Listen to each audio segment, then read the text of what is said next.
good lighting right behind her there. Muted. I am going to try to fix that to the best of my ability. We'll see. And when you move into a new house, there aren't that many vistas. You really want people to see behind you, you know, Exactly. like, Exactly. you know, like the lamp that doesn't have a shade yet and stuff. Or light So we'll bulb. see what we can do with backlight.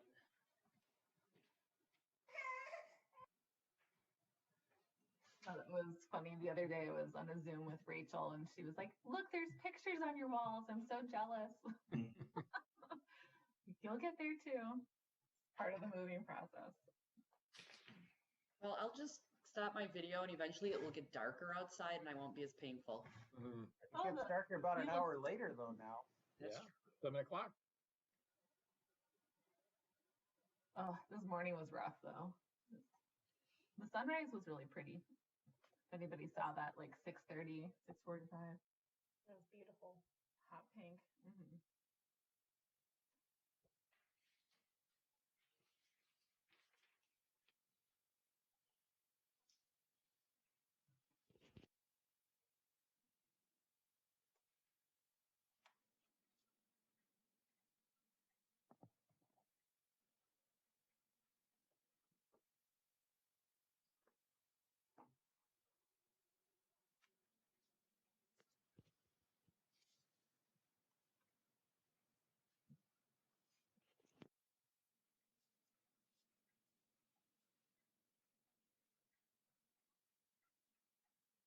So what do we think for tonight? Things move along pretty quickly tonight, you think, Mike?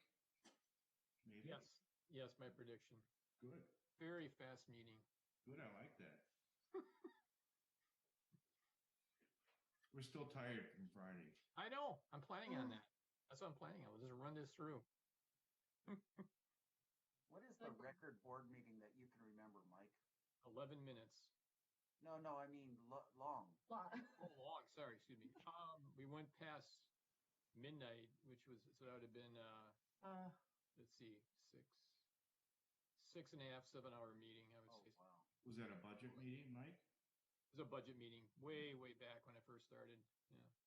So nothing good happens after 9 p.m. But No. Or 8 o'clock. I would beg to disagree on that. I mean, in terms of a board meeting Yes. and like brain functioning level at high capacity. Yeah, nothing that we should all be I was like, seeing that's each when other I after 9. Quiet time. Yeah. Move on to our evening activities. All right, looks like it's 5 o'clock. So I will call the meeting to order. So today is Monday, March 15th, 2021. This is the Village of Oregon Village Board meeting.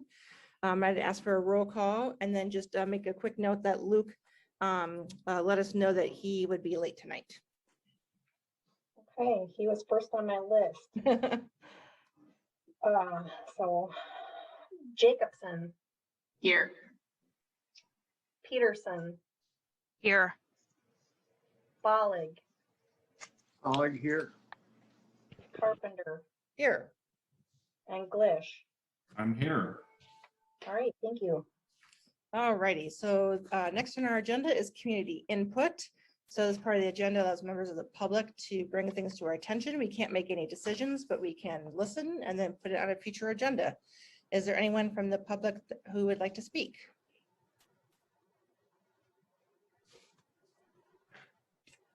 Doesn't look like anyone's volunteering or unmuting, so we will keep going. All right, we are on item four, public appearance. First is item A. This is a discussion with One Community Bank President and CEO Steve Piotr regarding the village purchasing 101 Alpine Parkway and 153 Alpine Parkway regarding the following. So we have 3 items here. I will just read them all and then we'll talk. So we have some possible board action regarding approving a commercial offer to purchase in the amount of $3.0 million. We have short-term financing for the purchase of 101 Alpine Parkway and 153 Alpine Parkway with One Community Bank to be considered at a special March 31st village board meeting. And at this time, the village board members want to express their appreciation to Steve and One Community Bank for selling the Alpine Parkway property to the village at a reduced price. The acquisition of this property will allow the village to save a considerable amount of money by not having to build a new village hall, and also provide crucial space for village hall functions and staff in the future. So Mike, do you want to take it from here? Yes, thanks, Jeannie. Sure. Matt, would you just take a few minutes, Matt, for the board and go through the offer and maybe hit the highlights, please? Yes, happy to do that. So I will summarize the highlights of the offer, and I'll also highlight a few changes that were made today based on some discussion we had today that don't show up in the document that was in your packet. There aren't too many changes. So as you know, the property that we're discussing is the bank located at 153 Alpine Parkway. So that lot with the bank building on it, and then the adjacent vacant lot at 101 Alpine Parkway. Flipped around, but yes. Oh, sorry. Yep. Thanks, Jeff. And so the offer provides for a total purchase price for both of those parcels of $3 million. The bank has agreed to include within the purchase price the office furniture within the building, which is a nice benefit to the village. The schedule has been adjusted somewhat. So we're looking now at, assuming the board approves the agreement tonight, we would have to get this signed by both parties by March 18. So that gives us a few days to get that done after tonight. And then we're scheduled to close by April 9. The bank has agreed to reduce the amount of earnest money required for this from $10,000 to $5,000, which is also helpful to the village. I'm going to scroll through here to find the next interesting notes. So you may recall that there is an addendum to the purchase agreement that allows the bank to continue to occupy the bank building at 101 Alpine Parkway through September 30th. There were a couple of changes to that document to talk about, or things that are noteworthy. One, we discussed today with Steve Piotr, the idea of just limiting that occupancy agreement to 101 Alpine Parkway, so that the village could begin using 153 Alpine Parkway immediately for other uses. And Mike and Jeff may want to talk more about that. We'll see. Mm-hmm. The bank would have the right to occupy the building itself till September 30 of this year.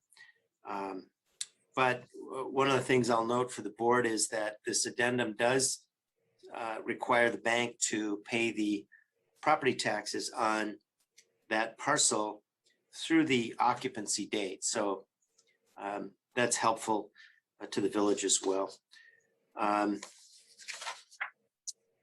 Moving on to Exhibit A, there have been a couple of editorial kind of changes here.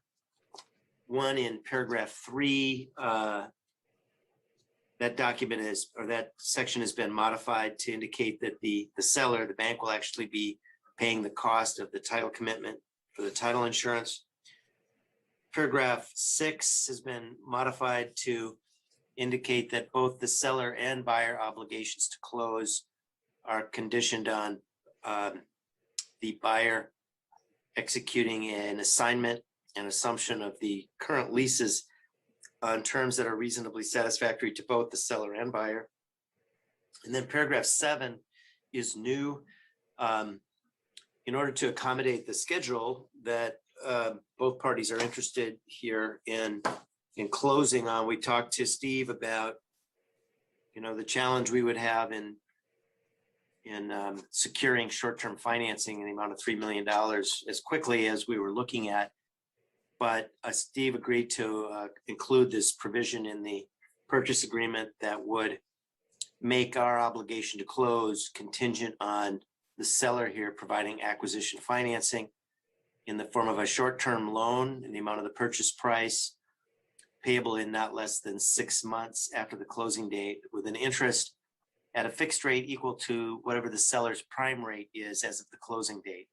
And that's currently 3.25%.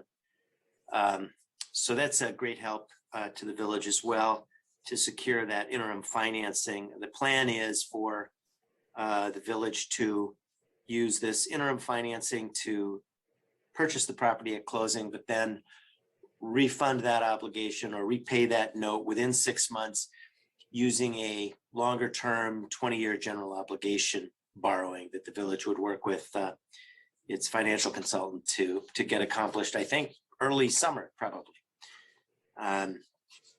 And let's see, I think we're at the end of the agreement. I'll just mention that Steve did share with us copies of the current lease agreement in place with SG Insurance Agency, and also a draft of a new lease that would be executed with Dahlin Systems. Just to let you know, so SG Insurance Agency has a right to continue occupying the premises under their existing lease through, it looks like November 30th, 2023. And Dahlin Systems would have the ability under its new lease to occupy its leased space through the end of 2021. And I think that's it. So if there are any questions, I'd be happy to address them. Matt, did you want to just mention, maybe you didn't, I missed it, the special warranty deed, the very last thing in the agreement? Did you mention that? I didn't mention that. So yes, the exhibit B to the purchase agreement is a copy of the form of the special warranty deed by which the property would be conveyed to the village. The conveyance would be subject to a deed restriction that would say that the property can't be used for a financial institution for 20 years under this restriction. Thank you. Yep. Questions or discussion, board members? I have one comment. Is there any appearance of conflict with purchasing the bank and then having the bank help us with the financing? I don't think there is, but I just is there any appearance of that? And not in my opinion, no. Okay. Nope. Perfect. Then, well, Matt, your opinion is really what counts. Jeannie, it's very short term. Yeah. Okay. It's very short term. I mean, otherwise we'd have to go and get a state trust fund loan. It's just a lot more clumsy to do. And this is a nice gesture, Steve. Well, a lot of nice gestures Steve's providing here, but that's really helpful for us. Yeah. So if someone from the public says, oh, this is a sweet deal, the bank's giving you, plus they're giving you the money to buy it, we could say, you know what, it's a reduced price.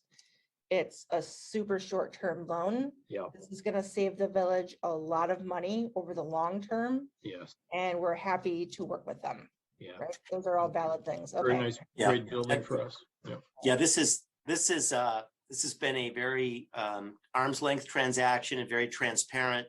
And the bank has been very helpful in finding a way to make this work on a short timeline and on terms that are quite reasonable to the village. So I don't see any reason for someone to question the short-term loan. Okay, good. That sounds good.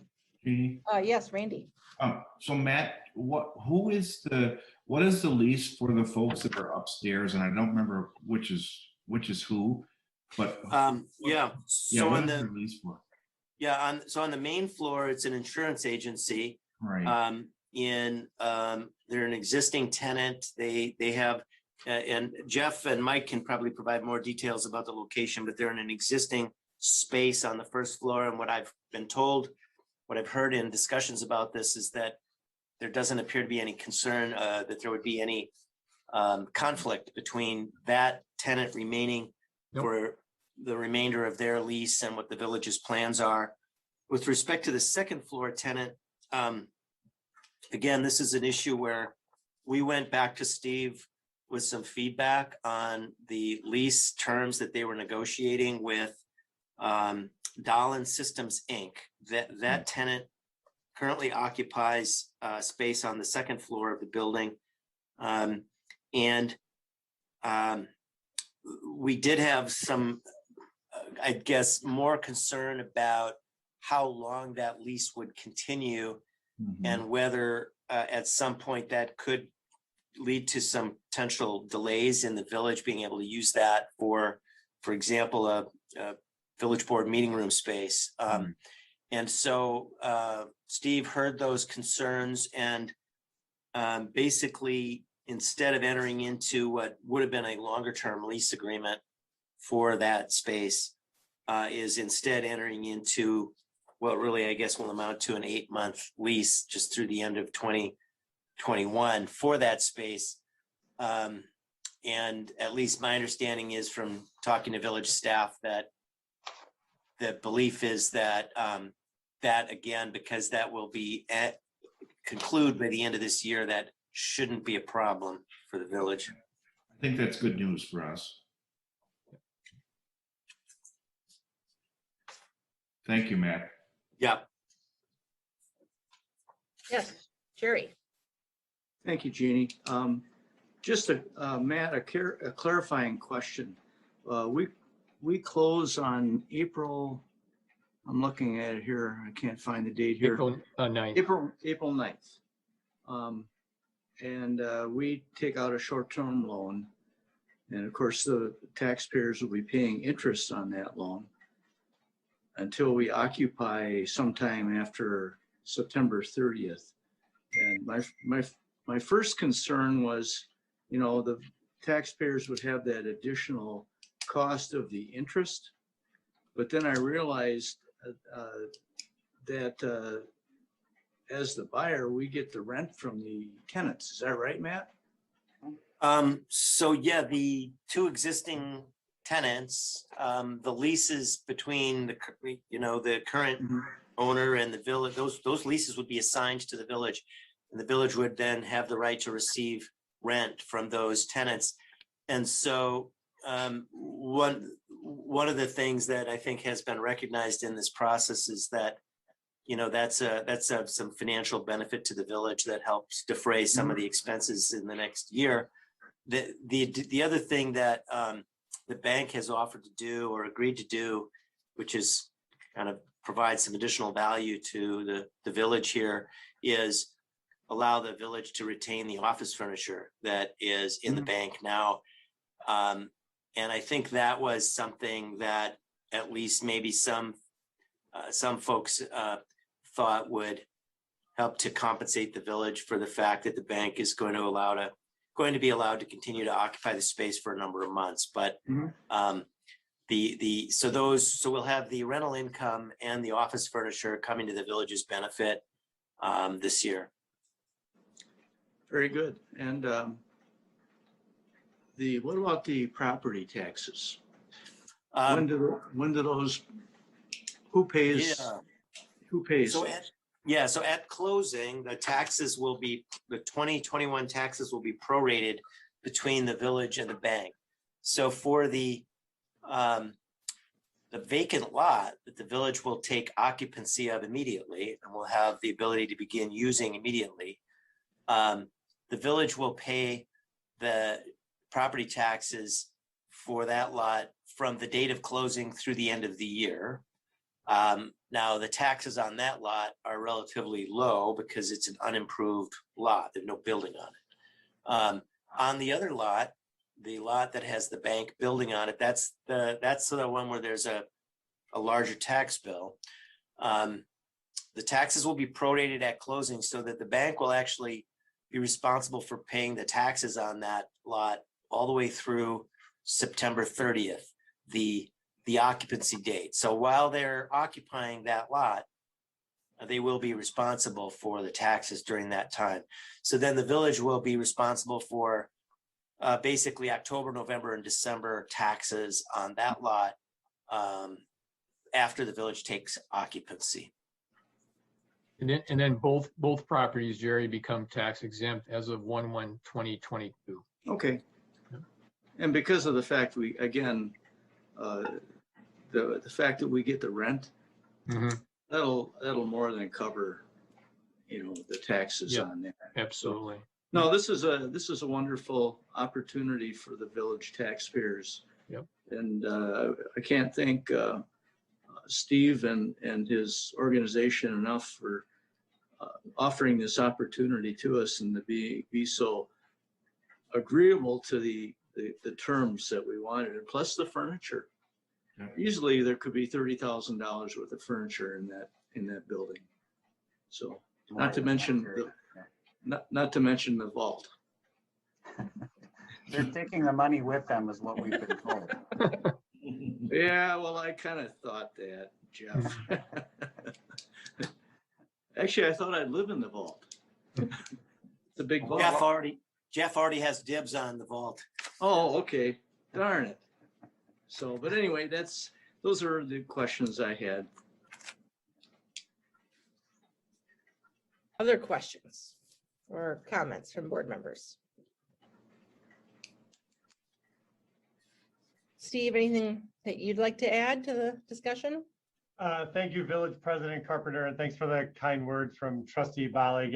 It's our pleasure that the building will find a good use as a village hall, that lot can be repurposed for the enjoyment of the community. It was a very interesting idea when the village started the discussions with us about the property, and I'm excited to see that building and continue its public service. So our pleasure to be here and appreciate the positive comments and look forward to fulfilling the journey. Excellent, thank you. Thank you. All right, so it looks like I'm probably looking for a motion to approve the commercial offer to purchase 101 Alpine Parkway and 153 Alpine Parkway in the amount of $3 million. I have a motion by Jacobson, second by Glish. Any further discussion? All those in favor say aye. Aye. Aye. Opposed? Motion carries. All right, so we chug forward. Excellent. Thank you so much, Steve. Thank you, staff, for working to make this opportunity work for everybody. We appreciate that. I'm really excited about it. I was gonna say, some future board's gonna thank you very much in a couple of years. Mm-hmm. Yeah. Also, they're gonna have a really nice place to meet. Yes, that is true. And safe too. Yes. Yep. Yes. Mhm. All right. We will Thank you, keep Steve. going. Yeah, thank you. Thank you, Steve. All right, so then item B, we have a presentation of the Oregon Fire EMS District's 2020 annual report by Chief Glenn Linsmeyer. So welcome, Chief.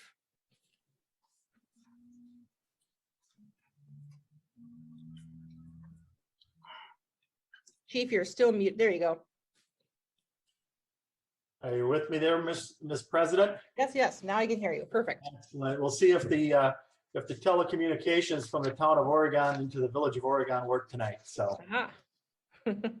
so thanks for having me, President Carpenter and village trustees. Again, wanted to put something together from the fire and EMS district, go over some of the highlights. I think 2020, as you are well aware, was probably a year of very trying on not only all of us, but the fire and EMS folks probably, and some of our law enforcement partners, emergency responders even more so, and then some and above.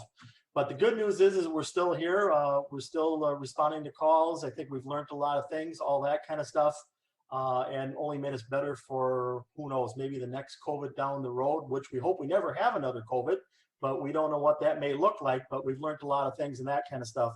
So basically, I put some thought in this here with our team.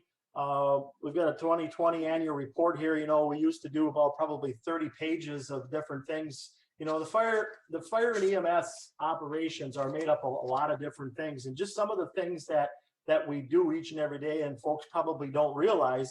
But inside of this fire and EMS district, there's the inspection part of it, of course, where we get our 2% dues, where we go out in businesses and we do our annual inspections twice a year and all that kind of stuff. We've got the prevention and education part of the fire and EMS district, where you try to work with small children and young adults and bring different people and that kind of stuff. The public education part of this, the plans review, and keep in mind, this is just not, I'm going to go back and I'll kind of scroll through each one of these pages, but I'm just kind of give you a little highlight here for starters. And with the plan review, that kind of stuff, just keep in mind, it's just not the Village of Oregon, but we've got the other municipalities where we do plan review and looking at different things in the inspection. So it's basically fourfold with our district partners that we have throughout that, all of that kind of stuff. Then, of course, the investigation stuff that we do each and all the time on any of the fires and the state requirements and all the different things that go along. The things that everybody look at us for, and the primary things are, of course, that of suppression, rescue, and EMS operations, you know, basically 24/7, 365 days a year, picking up our loved ones, taking care of our residents, taking care of our children, and all that kind of stuff, dealing with our fires, dealing with our investigations or any of that other kind of stuff. And then, of course, the last thing is that we also have going on is the training division inside of the fire and EMS district. So with this, we could easily make 30 some pages and then some. So what I talked to the chairperson of the committee there, Mr. Glish, and some of the other members there, I just wanted to kind of take this annual report and kind of bring it down to the nuts and bolts of probably what most of you would like to look at in general public, those kind of things. So as we turn into this now, whoever's got control of that, I took one of the biggest pages. If you want to go back to the very second page there, there you go. Basically, we took a snapshot here. We burnt down a house, live fire operations, basically in 2020. We have to do so many hours of this stuff annually with all of our firefighters to put people on SCBAs, put them in houses, pulling lines, doing different operations, all of that kind of stuff. And one of the biggest things that I don't want to forget, and that I try to remind myself and everyone as we go out through the fire district and talk to different municipalities, different groups, and all that kind of stuff. I also want to tell you thank you for what you do for us.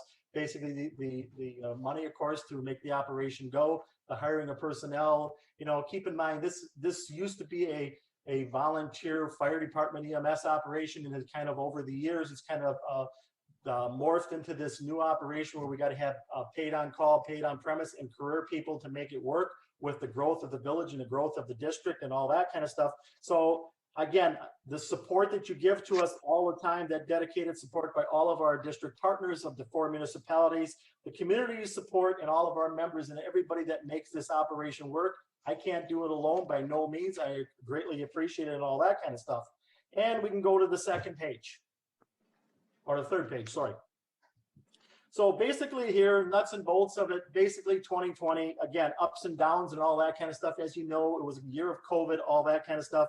Our calls basically were in that 1,554 area. You can kind of see how many EMS calls we had. You can also kind of take a look at what the fire responses were and all that kind of stuff. Of course, we had those concerns about going in houses and not N95s, the different levels of protection and all the different stuff that we went through in 2020. All in all, it worked out very well and all that kind of stuff. There was a lot of stuff that was done to prevent COVID. Different, different docs, the different medical teams, my advisory folks, both on the state, the national level, and also the county level. A lot of different things. We put UV lights in, or you probably may or may not be aware of. We put UV lights in the back of the ambulances, that kind of stuff. We got UV lights that we roll around the fire station, burn off different rooms per se with the lighting, that kind of stuff. And then, of course, just misters and foggers and sprayers and all kind of stuff of that nature. I do thank everyone, all of our district partners, back when this hit a year ago, roughly, or a little bit over a year ago, of course, for standing up and taking care of some of that COVID pay. Again, a lot of our folks are that paid on call, paid on premise folks from the outside, along with our career people. The district was probably one of a very few that took care of all of our individuals as far as making sure that they still had some sort of income, not that they become very, overly wealthy working for us here in the district, that kind of stuff. But if and when they needed to be off, we took care of them. made sure that they were whole, that kind of stuff. It worked out very well. And we were never out of service, knock on wood, which, believe me, this fire chief, probably more often than you would probably like to know about, was up at 2 or 3 o'clock in the morning taking calls and trying to basically thread the needle and bring people in from different walks of life in our operation to make sure that we were up and running 24/7, both on the fire and EMS side, and we were successful in doing so. You keep looking at that stuff as we go. You can kind of see some of the different operations that we do. As we turn to the next page, annual budgets, and that's basically where it is as far as the dollars and cents of this operation 24/7. You can kind of look at a 6-year spread and that kind of stuff. You know, the different numbers, the different things that we look, you can kind of see. Just for information, I came here in 2016, about August of 2016. Not that that has anything to do with it, but you can kind of see things went up a little bit. I will say that we've done a lot of internal planning with our capital improvement plans. We have done a lot of stuff, upgrading some equipment, refurbishing different things that I'll go into lately. But the biggest dollars and cents of this was a lot of the capital outlays in those plans over that last, 3 to 5 years, something of that nature. You can continue on to the next page. Thank you. Whoever's got that control, I would assuming Jeff, but I'm not sure. Here, I just kind of broke this down. Of course, I utilized the Star Life, basically blue, and I also look at the fire triangle, basically red, to kind of give you a breakdown and some of this stuff. The board reps that we have on the commission probably can give you more detail on this, but one of the things that I've been really looking at is looking at our response matrix and what we send for apparatus, resources per se to different incidents, that kind of stuff. Of course, you have your normal EMS response and all that kind of thing. Jerry probably knows from the county board, that kind of stuff with our 911 dispatch, which are priority fire and EMS dispatching, where you have a battery of questions that you are asked. It sends the appropriate stuff if it's an engine or a rescue, meaning an ambulance, or if you're entrapped, and different levels of acuity all over the board. And for those that would really like to have some reading some evening, I'd be more than happy to give you a copy of that. I think it's like a 100-page booklet, as I recall, from the 911 center with all the different dispatch frequencies in it. We try to set that accordingly, and Oregon has not done that in quite some time. So I challenge some of my officers and some of our command staff group to really look at that and to revisit that. And as you can kind of see where we peaked in about 17 with some of the fire stuff, we're trying to, again, match the fire resources with the responses and that kind of stuff. And that's why it's kind of been fluctuating a little bit. And we'll continue to look at that, but it kind of goes up and down here nor there. Again, these EMS calls are in the 900 plus category pretty much every year, and the fire and stuff is 600 plus. So overall, you're in that 1,600, 1,650 calls and that kind of stuff. And it's kind of broken down. For those of you that would like to know the time of the day and when we get the most calls and all that kind of stuff, we've got all this stuff in grids and in different formats. Anybody would ever like to have that, just let me know. We'd be more than happy to provide that. Next page, please. Basically, this page here is probably, I'm pretty proud of this in a couple different directions. One of the directions is the forward thinking by the commission, myself. We've really worked at this here. We replaced a engine that was, I should say replaced, we refurbished an engine that was basically going to cost us over $700,000. We probably got about $75,000 in it with our capital outlays, where we basically went through it. And I mean, literally went through it. They ended up taking this truck for about 6 months. They pulled the water tank out, which is a 2,000-gallon water tank. For our rural area, it's got a 1,500-gallon minute pump on it. We basically rebuilt the bed underneath it, took the pump out of it, put all new bearings, new bushings in it, all that kind of stuff, repacked it, put it together, gave it a new paint job. A bunch of the doors were rusted out. There was a few, dings and dents in it over the years of the last, say, 20 years that the district had it, that kind of stuff. And we've got it up and running, totally DOT, totally pump tested, and up and running. And if I look at my CIP and the way we look at this, I think we're going for another 10 years on top of that. So $75,000 roughly. We replaced the lights, the LEDs, light bars, and all this kind of stuff. It is usually unheard of to do this in the fire and EMS arena. Most folks will tell you, hey, we want to get rid of the truck. It's an NFP safety thing. We want to do all these updates, that kind of stuff. But we look at the frequency, and if you think back a little bit, if I can just take a second and think about the purchase of the other engine that we bought from our municipality to the north of us that we got a real good deal on, that was 7 years old. We've got a rural engine and we got what we call a city engine or for the village. And we try to break those responses up accordingly, depending on the water and this kind of stuff, trying to share some of that mileage and also some of the wear and tear per se. This refurb that we did on this truck, you can kind of see the different stuff that we did, give it a new graphic plan, everything else, lights, LEDs, and we're going to be good in some real good shape for at least 10 years, maybe even some 12 years that we can make that truck go. Continuing on, basically, again, the nuts and the bolts, I go down here into the call statistics down in the middle of the page. The stuff that we really look at, thank you for zooming in on that. You're looking at basically our responses that we had, that kind of stuff. The things that alarm me that I'm watching at and all that kind of stuff. I look at how many times we bring in outside resources of paramedics in the outside where our scope just is not there at Oregon at this particular time. And then I look at basically how many times we receive mutual aid, meaning that our primary ambulance already was on one call and we received help from the outside. And then how many times that our primary ambulance went out. So basically we received mutual aid from the outside, people coming in 69 times, and we gave mutual aid out 68 times. So it's pretty well a good balancing act. It's great for our partners, and it's a good thing to report to the other districts and everybody else. You can kind of see that. The other things that, you know, again, I just continue to go on. We talk about, you know, some of our 2021 goals and that kind of stuff, just, you know, some of the potential things about the revenue and all that kind of stuff. We'll continue to be looking at trying to upgrade. We have quite a few paramedics on board now. Our service is not at the paramedic level. That is a future goal. You can continue on a little bit with the scroll. AFG grants. I've been pretty active in the AFG grants. For those that have been around for a while, you know, a few years ago, we went in and we did all the vehicle exhaust fumes and cleaning up and scrubbers in the fire bays and the apparatus bays. We've got all the drops on the trucks, all that kind of stuff.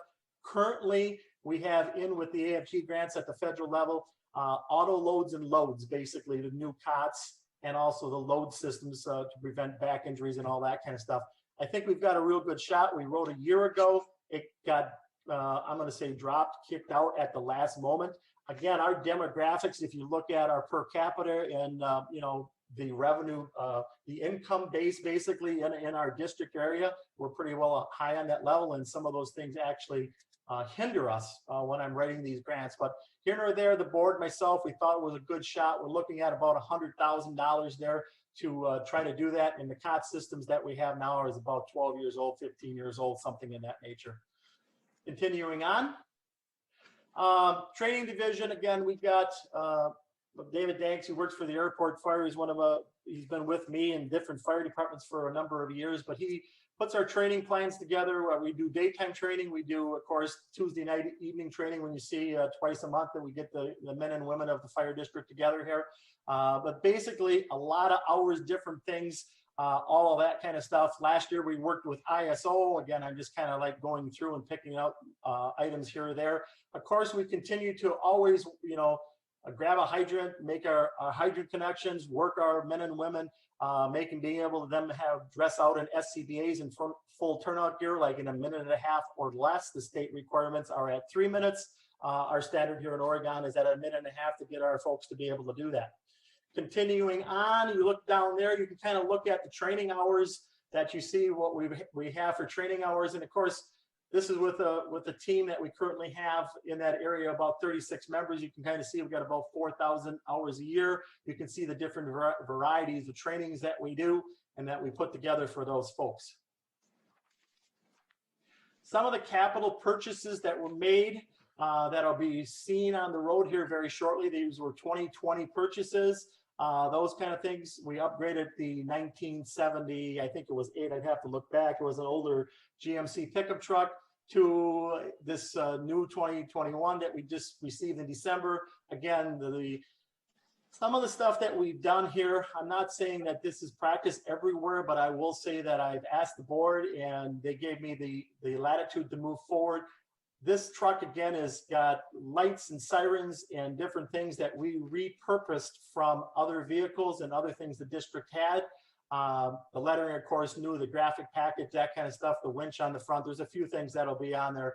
Of course, the pump ain't on there yet. We'll be putting a high pressure 2800 PSI with a 100-foot cord reel to be able to pull into any yards anywhere that we have and do any suppression on grass fires or small fires and that kind of stuff at 2800 PSI to be able to penetrate and be able to put out fire a little bit faster in certain areas and be able to maneuver around.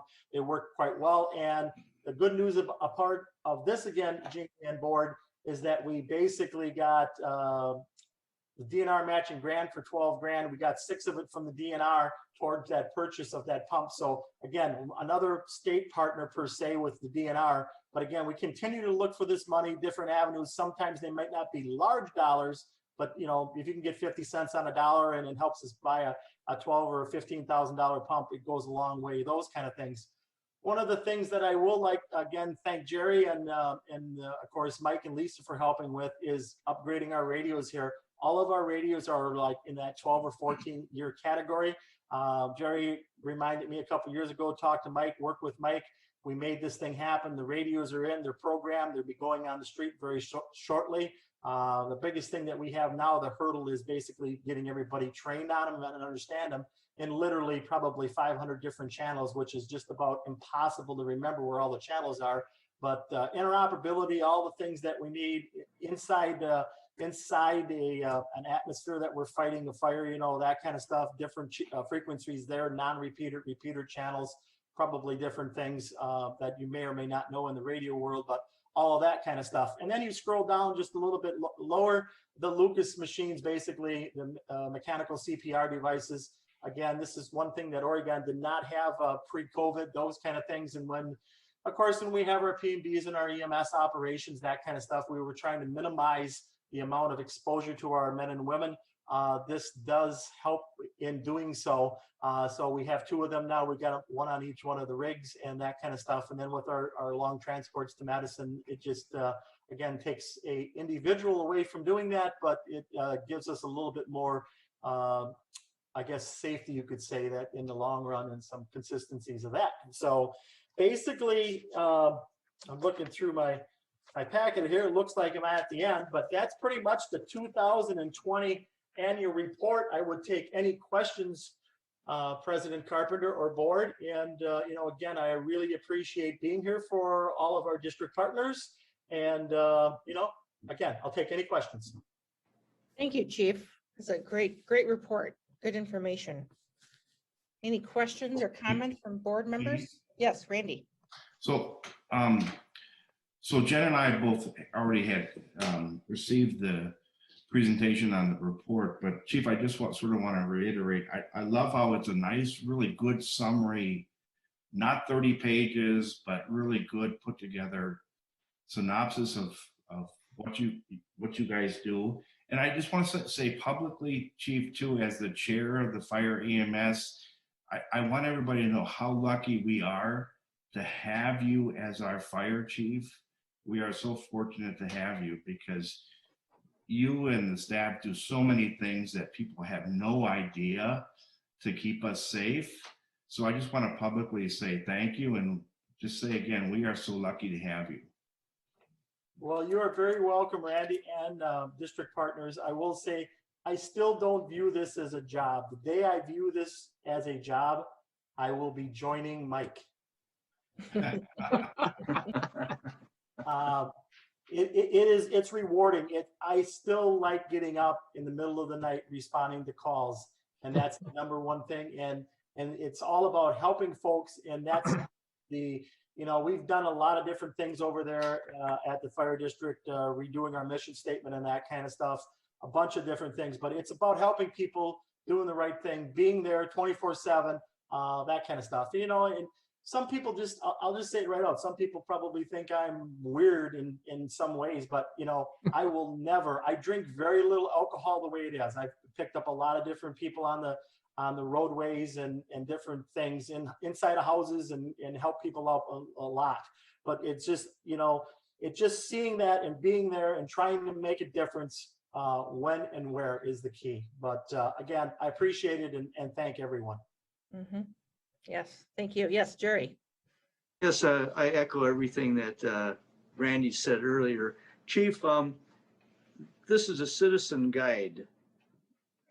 So is there a place that this will be accessible on a public website? And that is an excellent question, and I believe it is already. And we are tied with the Village of Oregon's website. The fire district is there.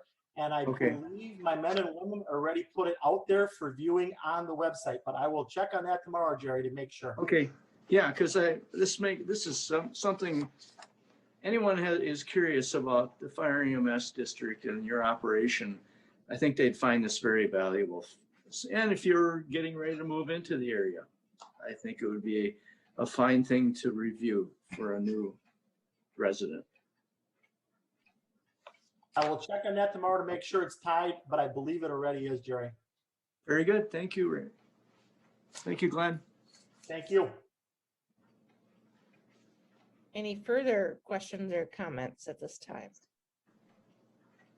All right, Chief. Well, we'll let you either get back to work or perhaps take a break with the snow. I'm not sure what that means for you and your men and women, but I was actually hoping it was going to be a quiet day today because I figured everyone around knew how to drive on snow because we drove on a lot of snow this winter. But if I listened, when I was listening to the radio, we had one crash today with the snow, but all over, everybody had crashes a number of hours ago. So we must have forgot how to drive on snow, Yep. We have short memories in driving. Exactly.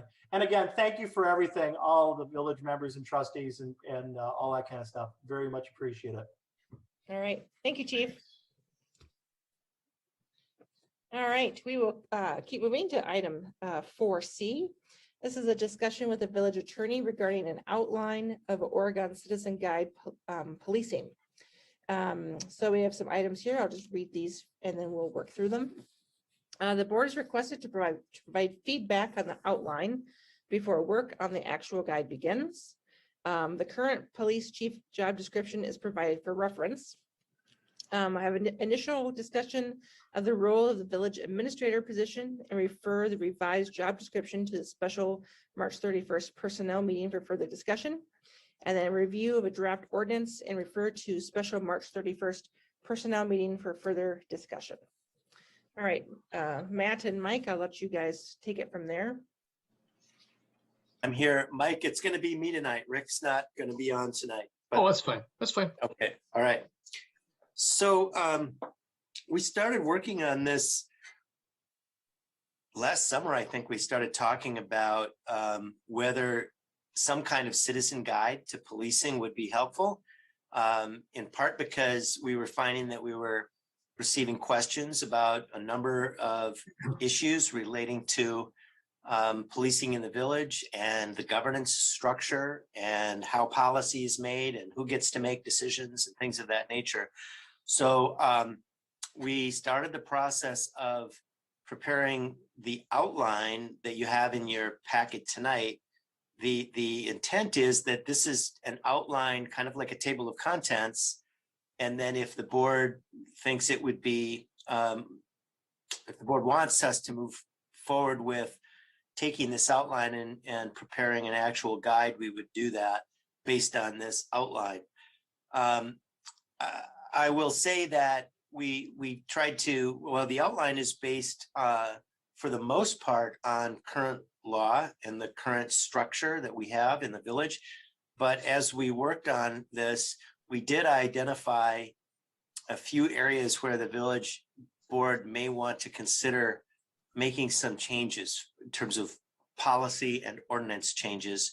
And I will highlight those potential policy changes when we get there. There is there's quite a lot of information here Feel free to interrupt with questions along the way if you want. And I'll certainly be available for questions when I'm done presenting. So with that, I will just begin kind of walking you through this outline. So as you can see, the first thing we touch on is the role of the village board. And so we outlined the key areas of authority that the village board has when it comes to the police department. The village board establishes the rank structure and the number of positions within the police department and establishes the salaries, the compensation to be paid to members of the department. And you can see under C that the village board may prescribe rules and regulations for the control and the management of the police department. And I think you know that for the past several years, the police chief has been bringing to the village board policies that are being developed by the department for the village board's review and approval. And so ultimately, the village board has the authority to establish those kinds of policies and to either approve them or change them or not approve them. Next, the village board does have the authority to issue directives to the chief of police, may contract for and purchase all necessary apparatus and supplies for the use of the department. So as you know, you're in charge of deciding whether to buy new equipment, whether that be a squad car or body worn cameras or other equipment. The village board audits all of the bills, claims, and expenses of the department. And now we have a new item, which has to do with the process the village would like to use for evaluating the chief of police on an ongoing basis. And under current ordinances, the chief of police reports directly to the village board, at least with respect to some matters, setting aside things that would be handled by the police and fire commission. But with respect to ordinary personnel related matters, job performance evaluation related matters, things of that nature, the chief of police reports to the village board. This outline suggests that the village board would review the village administrator's evaluation of the police chief. So you'll see that we have in this place and several other places given the village administrator the responsibility to actually prepare an evaluation of the chief that would then go to the village board for review. Next, the village board approves of the hiring of all non-sworn employees to the police department. So the village board doesn't actually make the final hiring decision on sworn officers, but on administrative staff who are non-sworn officers, those are approved by the village board ultimately.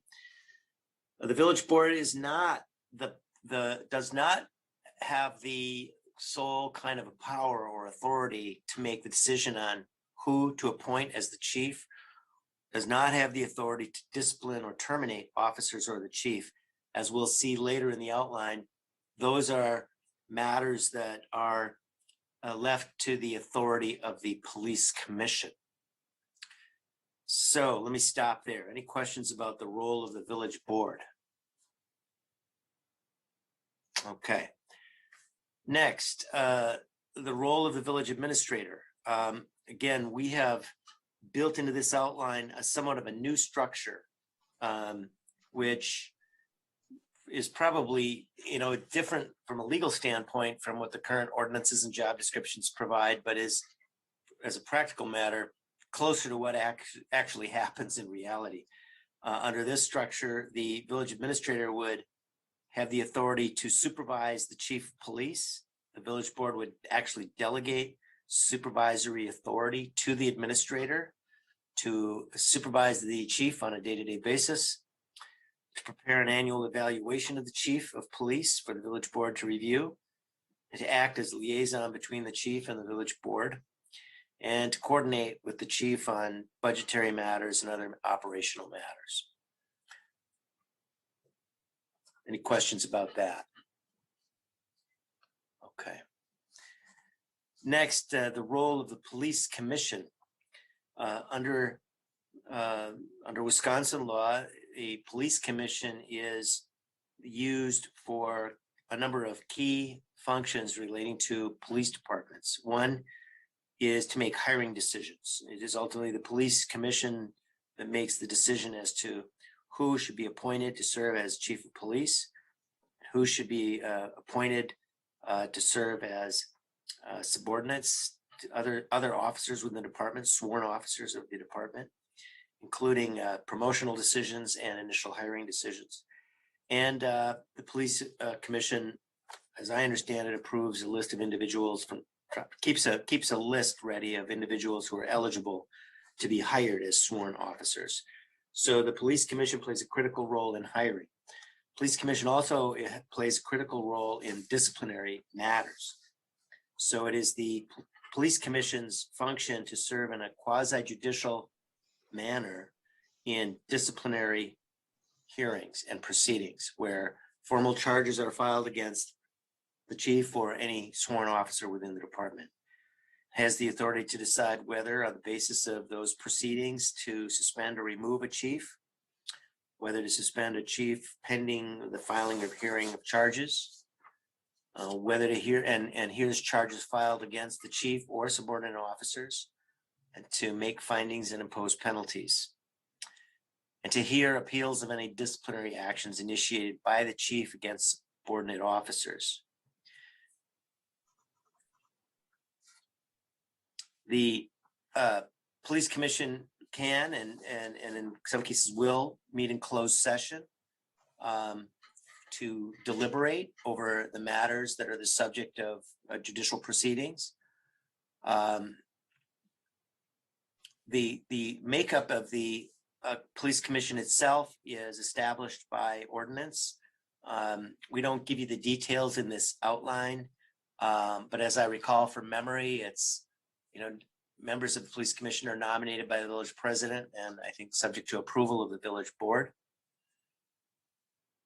And then finally, the police commission, although it plays a critical role in hiring and disciplinary related matters, it is not the police commission's role to make other policy decisions regarding the department. The police commission is not involved in setting policy on operational matters, is not involved in day-to-day operations, does not set the budget, does not make any of those kinds of decisions. Those are village board decisions. Any questions about the police commission? Yeah, Amanda.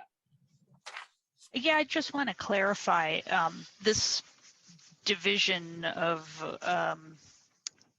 roles. This is set by state law.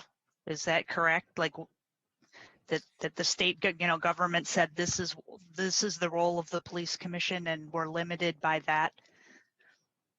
Yes, when it comes to the role of the police commission and its authority over the issues that we've just discussed that are within their authority, that is based on Wisconsin law, state law. And so we are, bound to follow that structure when it comes to disciplinary proceedings and hiring. Okay, thanks. Yep. Any other questions about the police commission? Okay. Next, moving on to the police chief. So first I'll talk about what the village ordinances and the Wisconsin statutes say about the chief police and the police chief's role. First, the police chief is appointed by the police commission and may be removed only for cause. The chief has what the ordinances and the statutes refer to as the command of the police force under the authority of the village board. So has the responsibility for the day-to-day operations of the department, scheduling, promotion recommendations, making decisions about when to refer matters for discipline or take individual disciplinary matters, budgeting decisions, and so on, all consistent with budgetary and policy decisions that are made by the village board and directives and supervision of the village board and the village administrator. Under state law, the chief of police must obey lawful written orders of the village board, enforce the ordinances, keep the peace of the village, must establish a citizen complaint procedure and a use of force policy, must appoint or promote police officers subject to police commission approval, has the authority to file charges with the police commission involving subordinates, and the authority to suspend subordinates for just cause, subject to disciplinary appeal by the police commission. The way we are structuring this outline is to suggest that the board consider having the chief report directly to the village administrator,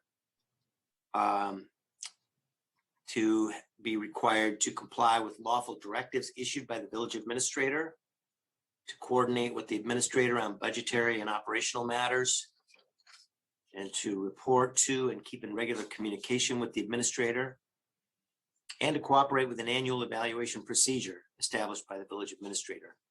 And that would all be, those elements would all be new policy for the village, different from existing ordinances and policies. And I'll just mention that as we've developed this outline and checked back in with, we've been working with both Mike Grace and Chief Hagenkoff. And so I think both the chief and Mike believe that there's merit to this structure, that there's some value to bringing the administrator into this role in a way that is formal and different from what the current formal structure is, so that the administrator would have more of a formal opportunity to play a role in providing guidance to the chief of police. Any questions about that before I move on? Okay. Next, we have included in the outline a section that discusses the Wisconsin Law Enforcement Accreditation Group accreditation. That process that has already been used by the village police department to use an accreditation process as an outside check on whether the police department is operating in accordance with, say, shall we say, at least the standards that have been established by this particular accreditation group. And you all have seen presentations in the last couple of years about that process, how it works, who does it, and so on. But we would intend to include in this citizen guide information that describes that process, because as I understand it, the intent is for the police department to attempt to maintain accreditation. And so this gives people more information about what that process is, what it looks at, and how it is one of the tools available to achieve, a professional degree of performance by your police department. Next, we talk here about what is the citizen's role, or what opportunities exist formally for the citizen to have a voice when it comes to the police department, police operations in the village. So the first thing we talk about is the fact that there is in fact a citizen complaint procedure that has been established and exists today in the village. The police department has that in place, under which a citizen may file a complaint. That complaint would then be investigated in accordance with that procedure. And the complaint, once investigated, the investigator would need to make a determination about whether there's a need to pursue either disciplinary matters, or whether there's a finding that there was no misconduct, or what have you. So there is an established process today that allows for complaints to be filed, and then creates a process for investigating and acting on those complaints and making decisions about what to do with those complaints. So that's one opportunity that a citizen has. Second, a person, the statute refers to an aggrieved person. So someone who believes that they've been aggrieved by action of a police officer, for example, has the right to file charges against either the chief or any subordinate officer with the police commission, and to initiate an actual procedure before the police commission that would allow the police commission to hear their complaint, to hear the evidence, and to decide whether there's been a violation that should result in some kind of disciplinary action. Now, in that kind of a process, it is the person who files the charges who's responsible for presenting their charges, prosecuting that case in front of the police commission. Typically, when charges are filed with the police commission, it's not a citizen that is filing the charges. It's either, if there are charges against a subordinate officer, those charges tend to be filed by a chief of police. If the charges are against the chief, those charges tend to be filed by, for example, a village board directive or something like that. So it's not typical for charges to be filed by citizens, but it's certainly possible, and that's what the statute contemplates. And then next, we have a discussion here about the citizen role in the policy-making process, or how citizens can play a role in the policy process. And I think this is an area where we thought there have been questions, and we wanted to make sure we spoke to that. So if you're a citizen and you're interested in influencing the policies that govern the police department, you can recommend those. You can take those policy requests to the chief of police or to village board members. Ultimately, you can go to your elected officials, and though the village board ultimately has the more authority to set policies than other parties that you might go to. So we think that if a citizen says, I want to talk to my government about how policing is done to make a difference on influencing policy in the village, we think perhaps the best place to direct people is to their elected representatives, who ultimately have the authority to establish policy for the department. People can go to the chief, but I think ultimately my advice would be speak to your elected officials. I would not send people to the police commission. If if citizens are interested in effecting policy change on operational issues, for example, use of force policy. If you're interested in what is the use of force policy, what should it be, you have concerns about it, that's not a police commission issue, because they don't have the authority to set the policy or to change the policy. That is a village police chief and village board issue. So that's where people should go. And next, we talk a little bit about public comment.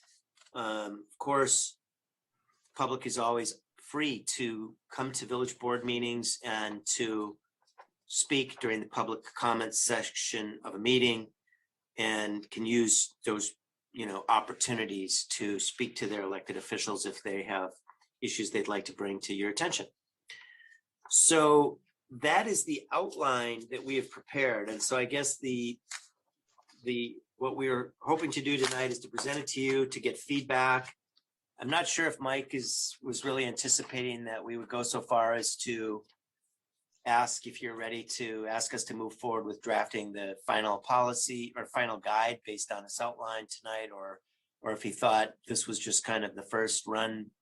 Yep, it's up to the board. I mean, I actually have on the agenda that the board is requested to provide feedback on the outline before work on the actual guide begins. But if you want to bring it back for further discussion, that's fine too. So yeah. And then Mike, when were we going to ask the board to consider the ordinance changes regarding the village administrator's role in that? Is that also on the agenda? tonight? So that's all going to get, if it's okay with Jenna and the rest of the board, that's all going to get referred to the special March 31st personnel meeting. Okay. And then what I was going to add onto that agenda is that a number of years ago, Matt caught something in the municipal code that the village administrator does not technically supervise the finance director and clerk. And that's why Lisa and Peggy over all these years have not listened to me. I think they knew that. I didn't know that, but they knew it. So we're going to fix that too. Just kidding. But I think since we're going to be going into the code, I thought it makes sense to correct that as well. So we'll do that as well.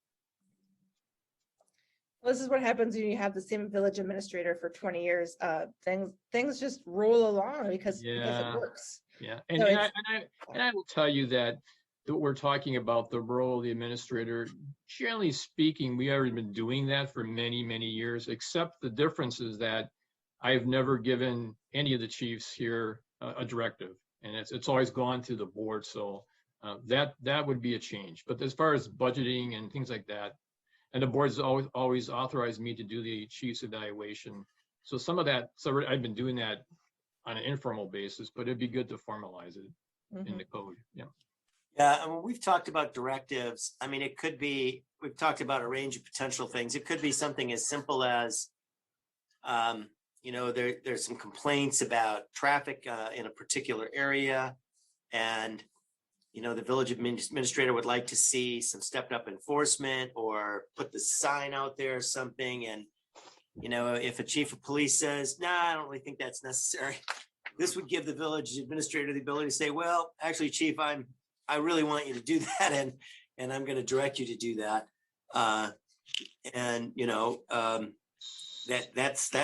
It could be something as simple as that. But reality is, as long as Jenny's here, that's never going to happen because I cannot foresee the administrator having to give Jenny a directive. Jenny and the new administrator will work things out.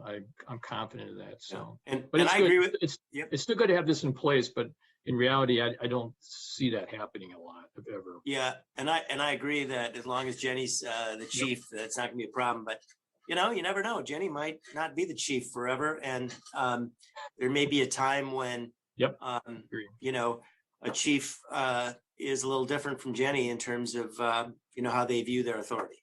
Mm-hmm. I agree. Yeah, she might want to actually retire someday.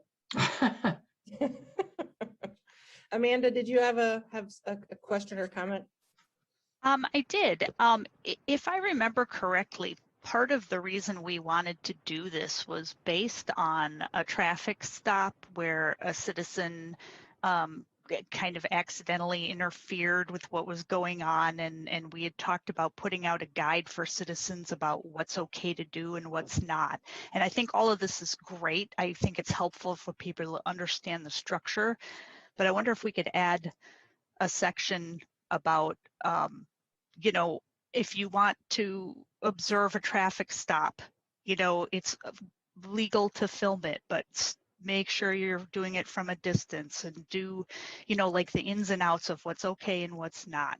And then what to do if certain hypothetical situations were to happen. And by me mentioning the next example, this is no reflection on our current police department, but citizens, I think, would like to know what to do if, and something happens. So if they filed a complaint with the police for whatever reason, and I know they can't do that anonymously, you have to put a name on it. And if they felt like a police officer was harassing them because of that complaint, well, they're not going to go file another complaint. Then what do they do? If there was like kind of a flow chart of here's what to do if this happens, or this is who your next step is, to kind of help citizens navigate their options. That type of thing those things would, I think, be beneficial to have in a citizen's guide. So thanks for that, Amanda. And we're certainly well aware that that was an issue that you were interested in figuring out how to deal with. And so we actually did at one point have a section on that in this guide. We still have the materials. But in our more recent meetings, we thought, well, is that best in this guide, which is really focused more on the governance structure of the police department, or would it be better to put that kind of information in a separate document? And so the thought was, let's put that in something else. Now, if the board wants us to, and I'm not here to present that something else tonight. So if the board wants us to work on kind of preparing that other document, and as I said, we do have, at least we did prepare an outline of bullet points relating to the question of, citizens who may be interested in observing a stop. We had some kind of bullet points about that particular situation. We haven't attempted to do anything that speaks to the other issue you raised, which is, what if, I file a complaint and then I think, somebody is harassing me because I filed a complaint, what do I do then? We have not made any attempt to do something on that. But I guess that's one of the things we need to talk about, and what the board needs to talk to us about is, what else do you want us to do? And do you want it to be in a separate document? Or, ultimately this is going to be yours, not mine. So if you guys decide, you want it to be, you want something to be part of this citizen guide and not in a separate document, then we'll do what you want. Yeah, I can speak to that a little bit. Amanda, I was sat in a kind of a high level meeting with Matt and the chief about putting the traffic stop in there. And we actually we had something pretty fleshed out. And then we started reading the rest of the guide and it just seemed out of place.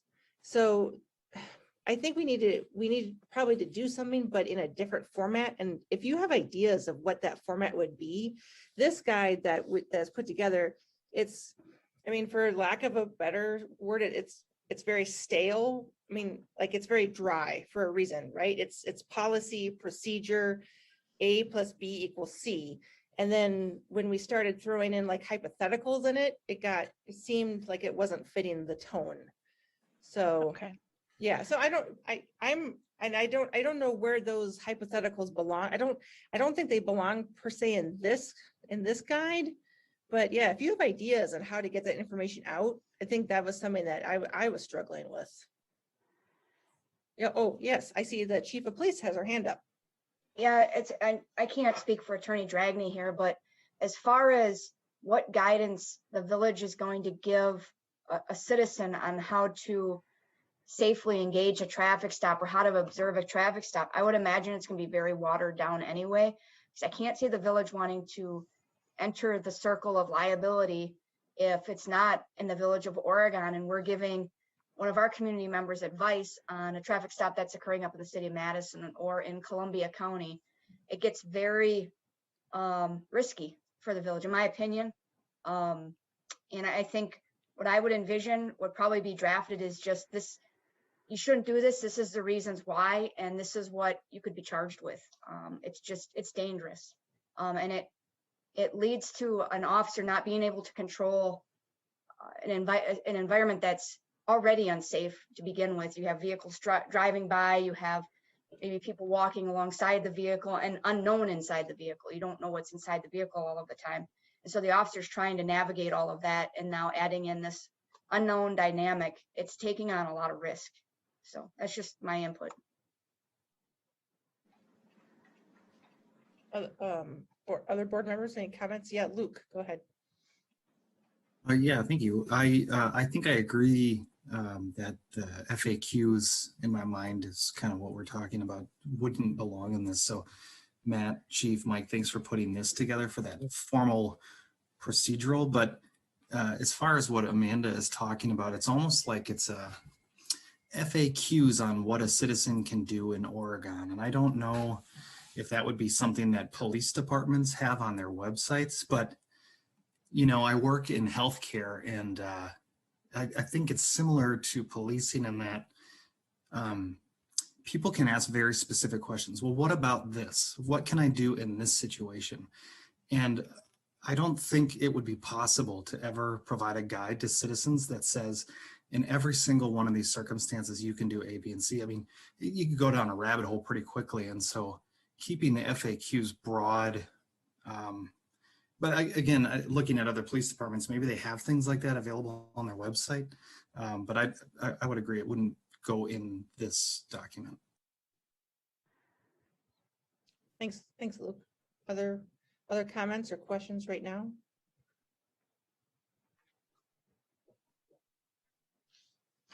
All right, well, it seems like we might be fairly comfortable with the outline then. Do you, Mike, do you want to have Matt or whoever is working on this kind of start fleshing it out? Yes, I think that's a good idea. Yep. And then we'll bring that back then, the first draft of it. Yep. Okay. And then let's see. And then I think if it's okay with the Personnel Committee, we'll refer the job description and the ordinance that's in here to the March 31st committee meeting. Does that sound okay with everybody? I see you had some nodding. Okay. Okay. Good. Right. Well, it's nice to be moving forward with this. Yeah. It's I think it's important to put some of these things down in writing and be passing ordinances, especially with a new administrator coming on, just so he or she knows where they stand and Right. I mean, there's a lot to be said to knowing what's expected of you, right? You need to Exactly. set them Yep. up for success. Yep, exactly. Yeah.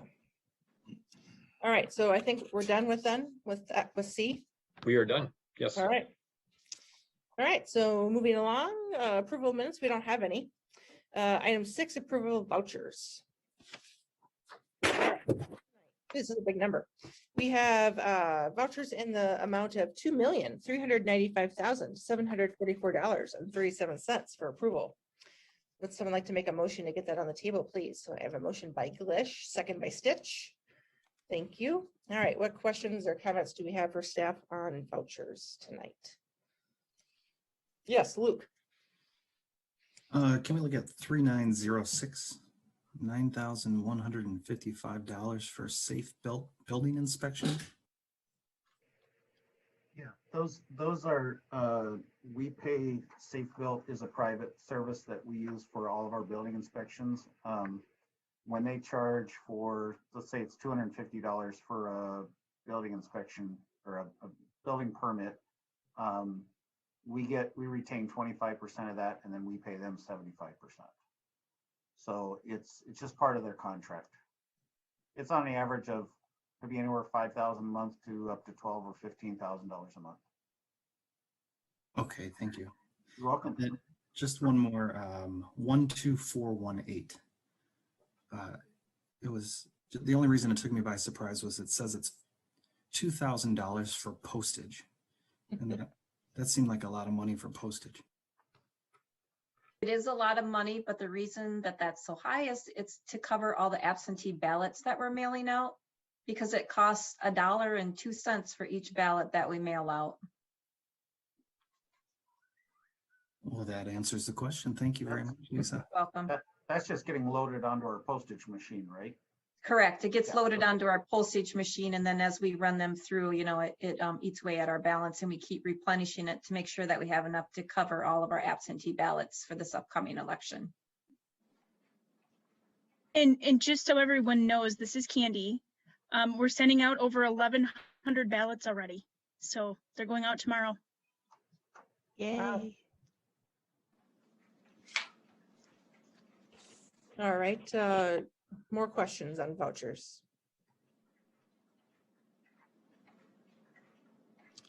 All right, doesn't look like we have any. So we'll have a roll call vote, please. Carpenter, Yes. Stitch, Yes. Bollig, Yes. Jacobson, Yes. Peterson, Yes. and Glish. Yes, yes. All right, thank you. Item 7, proclamations and announcements. First up is board comments. Do we have any board comments tonight? I am not seeing any. All right, staff comments. First item is open book and board of review dates. Woohoo, Peggy. Yes, so Equity appraisal, I don't know if you've seen the inserts here, but they have provided some nice information. And I will provide you with the dates of our open book, which the virtual open book will be April 5th and 6th, with in-person open book being on April 13th. And our board of review will be in person on Wednesday, May 19th. And that is scheduled from 4 to 6 p.m.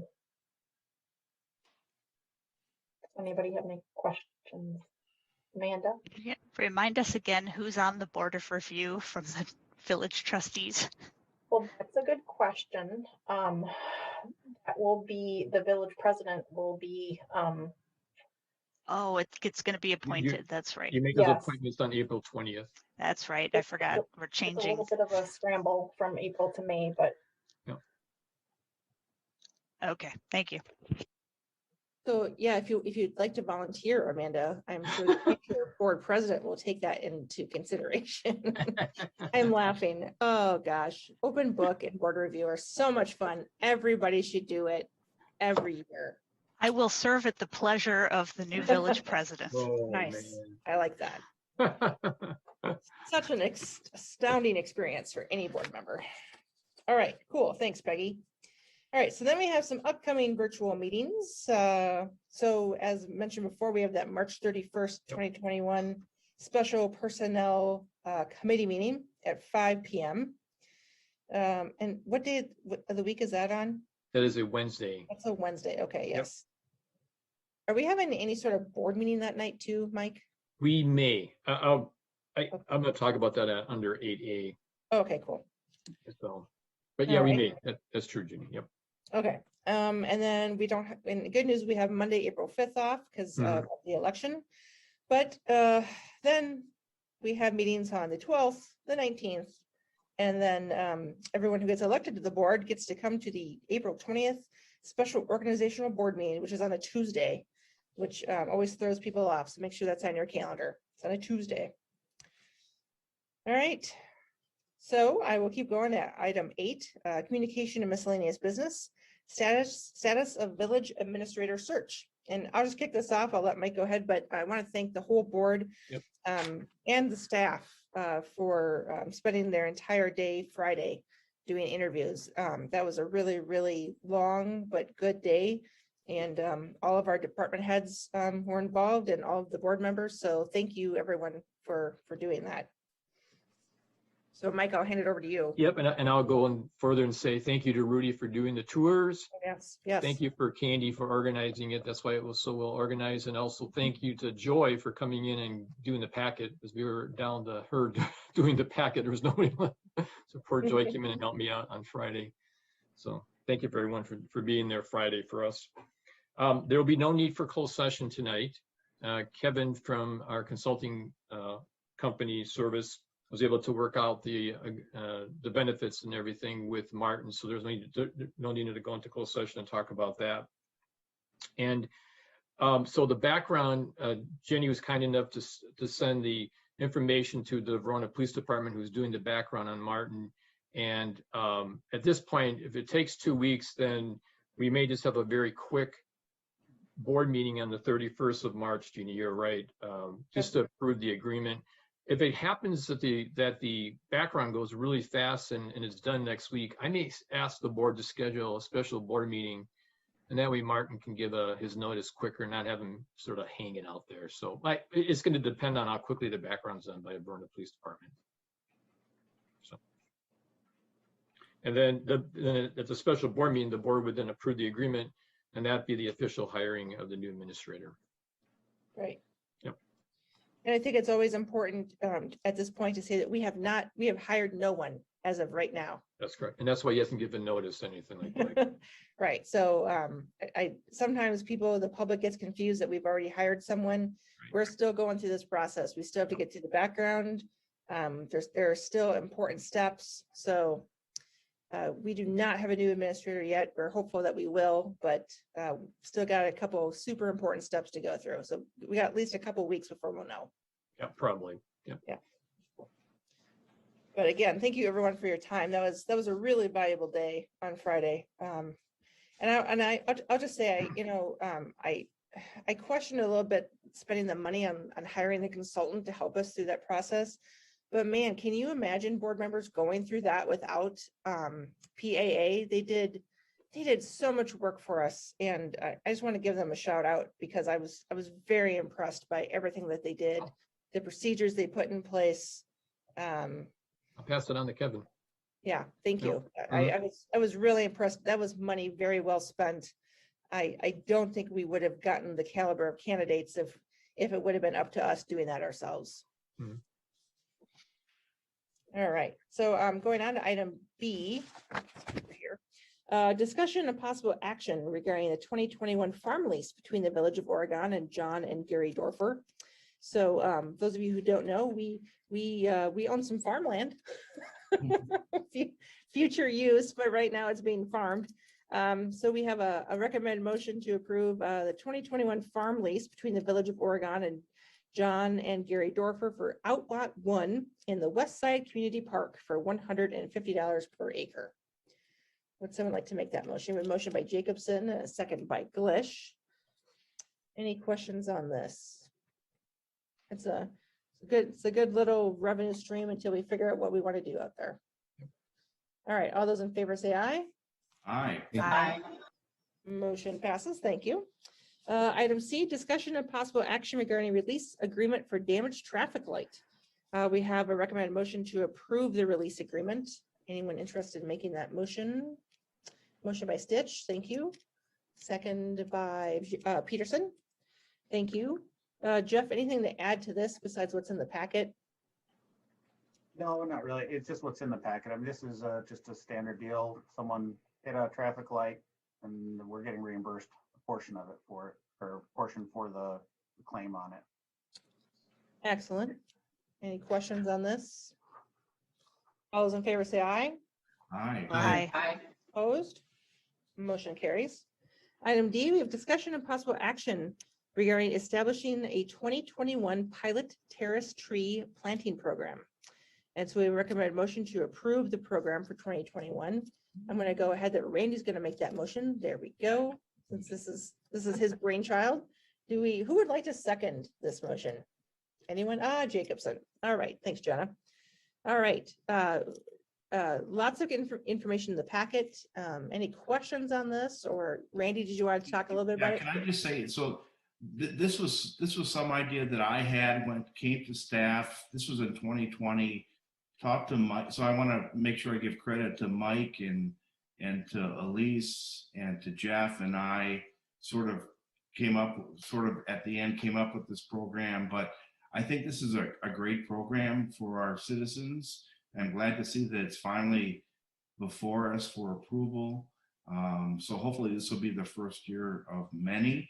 I just want to thank the fellow board members because we approved $15,000 in 2021 budget to be able to do this. And with the losses, you all know, of all the ash trees and everything. So I think this will be a nice program. And it's a good deal for people, 50% of reimbursement. So that's it, Jeannie. So I'm glad to see it tonight.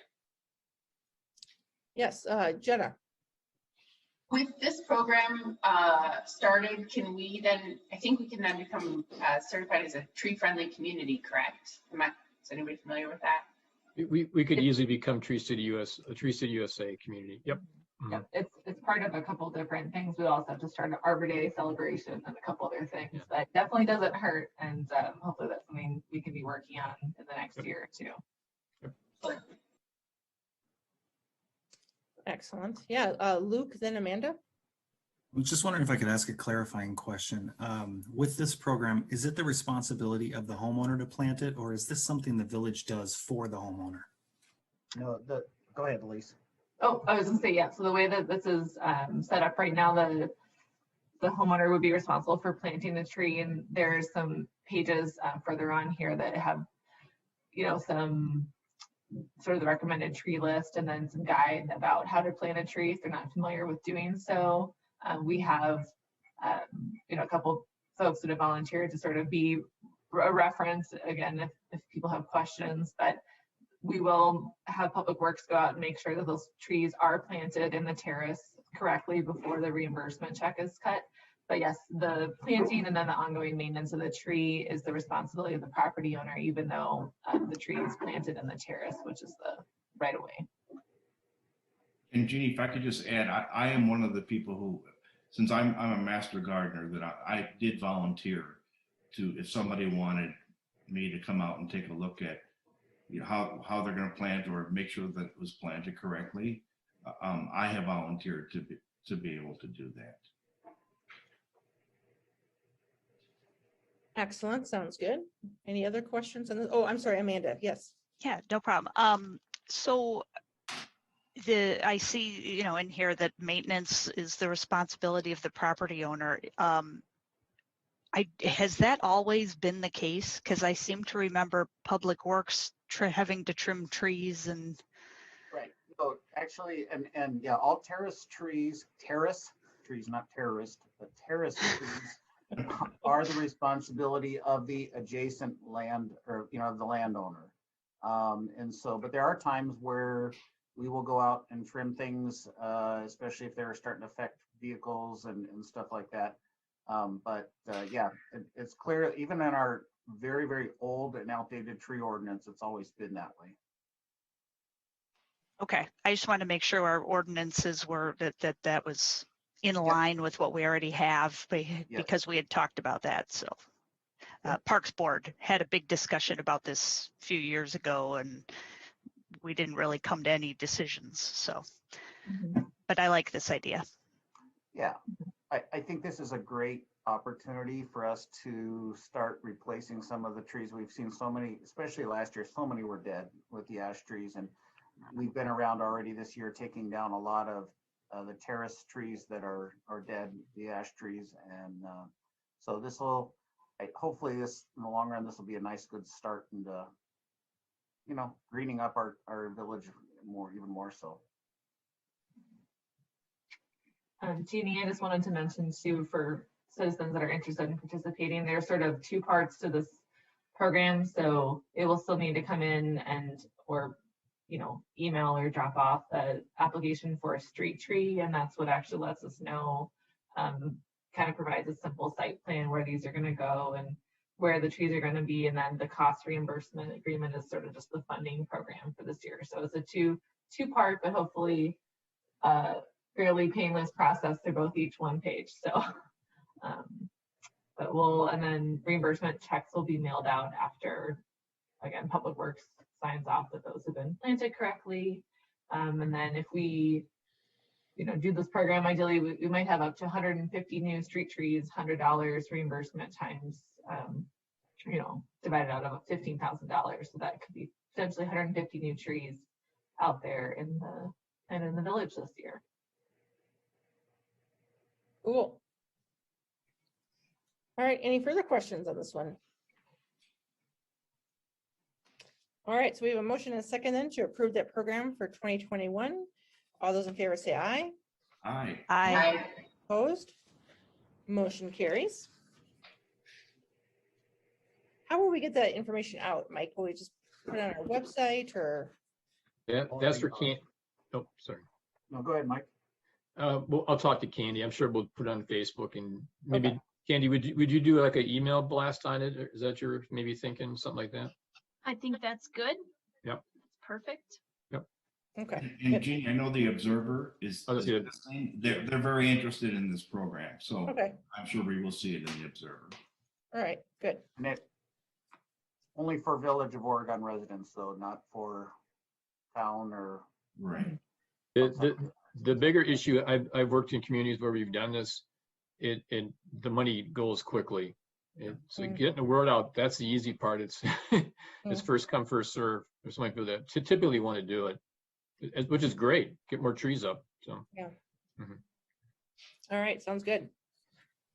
Okay, so then item E, we have a discussion and possible action regarding staff recommendation on the Foxfield and Lincoln Road studies.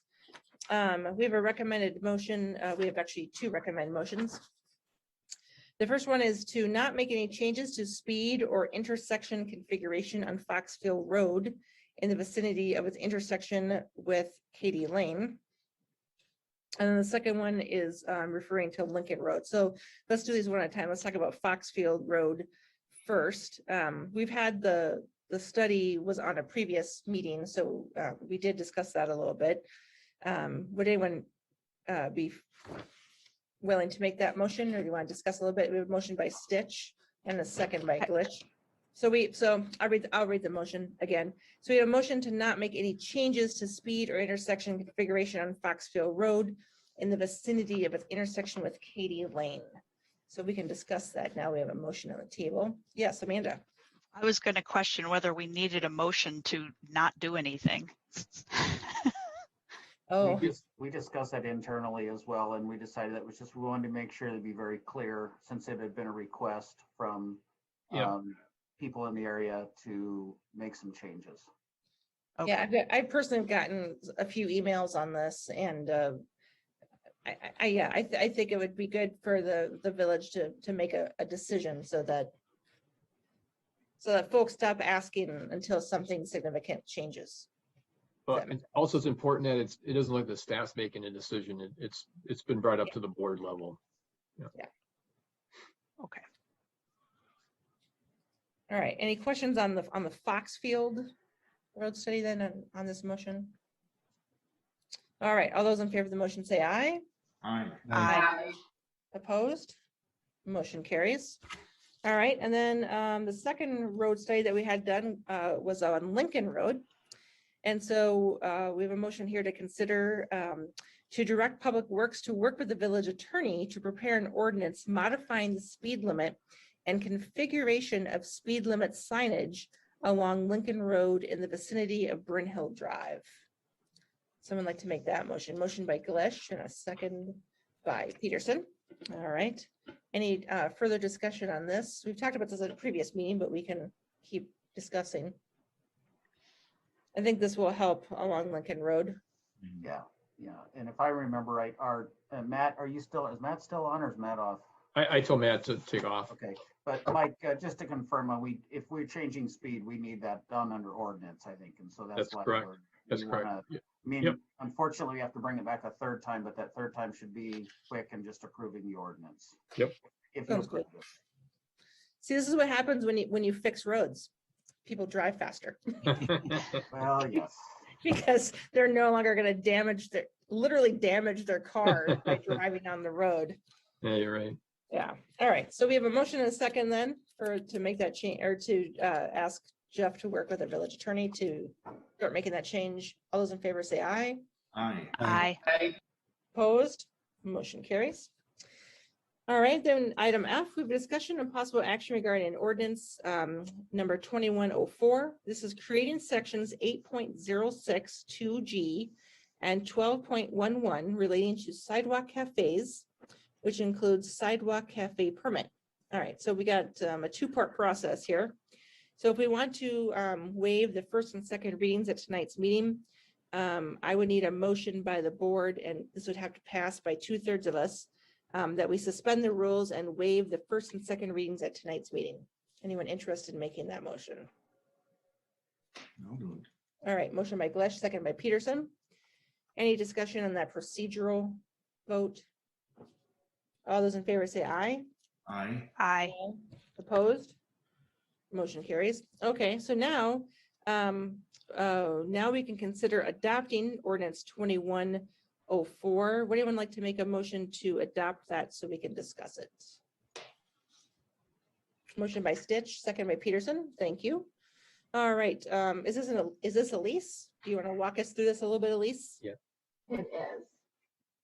So just a bit of background. We have a couple businesses that are getting ready to open on Main Street, which is great. And they moved through the conditional use permit process if needed with the planning commission and you all over the winter. A couple of them are interested in having sidewalk cafes, and we looked at kind of how that was handled in the past. In the past, it had been tied to conditional use permits. But after talking to Mike Slavny a little bit more, we determined it would be more appropriate to have separate sort of right-of-way or sidewalk cafe permit that would regulate that use within the public right-of-way, and then anything that's on private property, whether it's indoor or outdoor in a patio,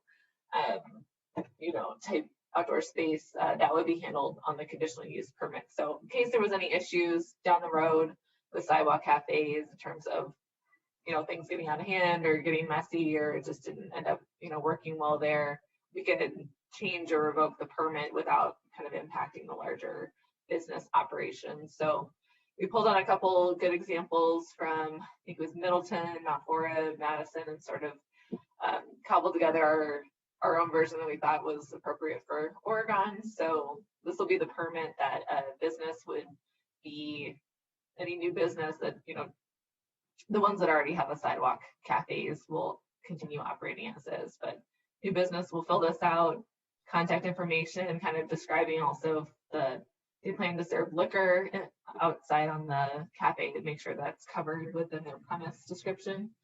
And then a simple site plan that describes sort of the layout. There are some restrictions here. We need to have at least 4 feet of clear walking space on the sidewalk to allow for pedestrian flow.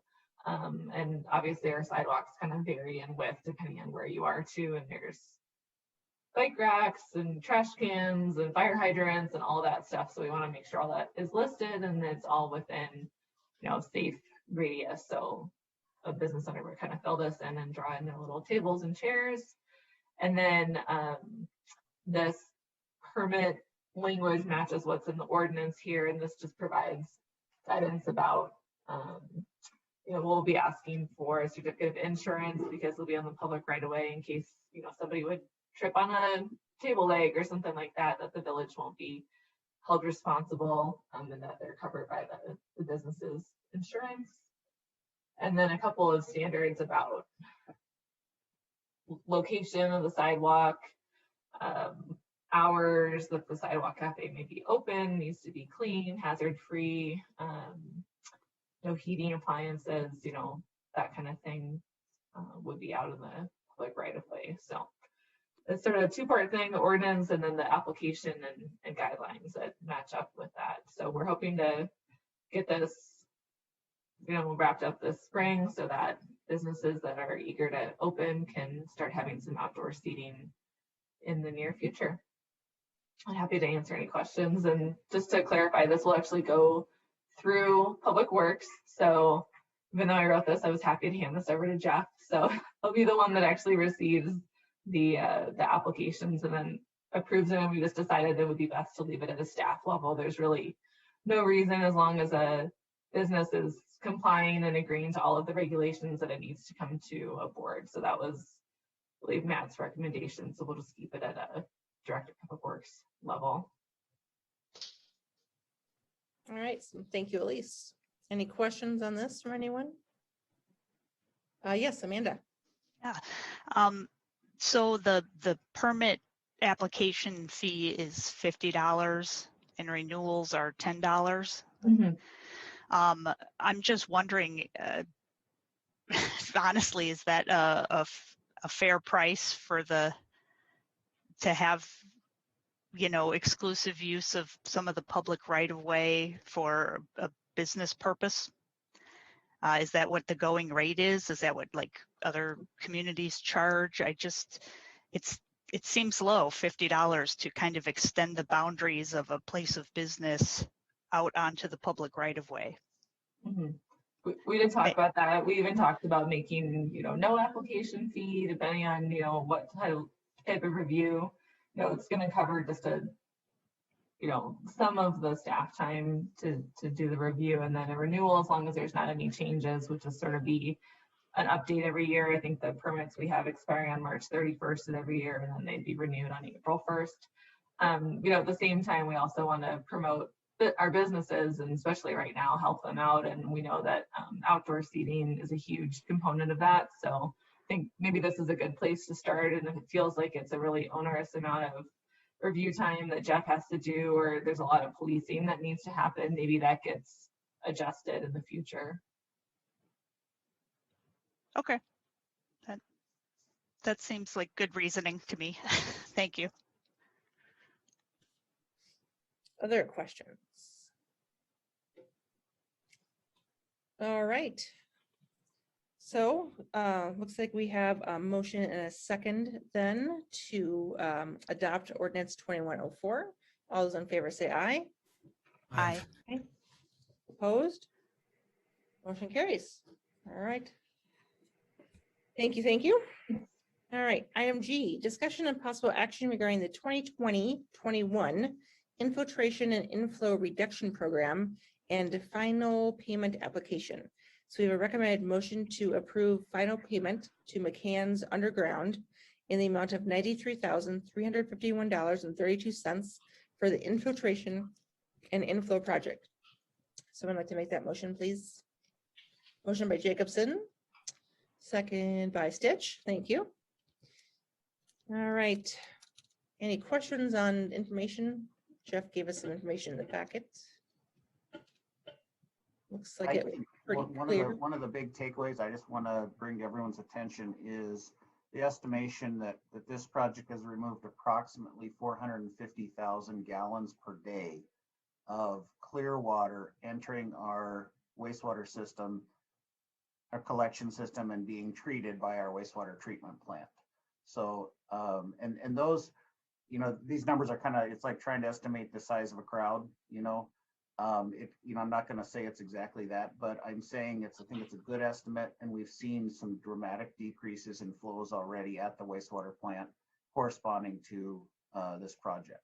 So applaud the project and McCann's and Town and Country for their work in a good project and a well use of the funds. Excellent.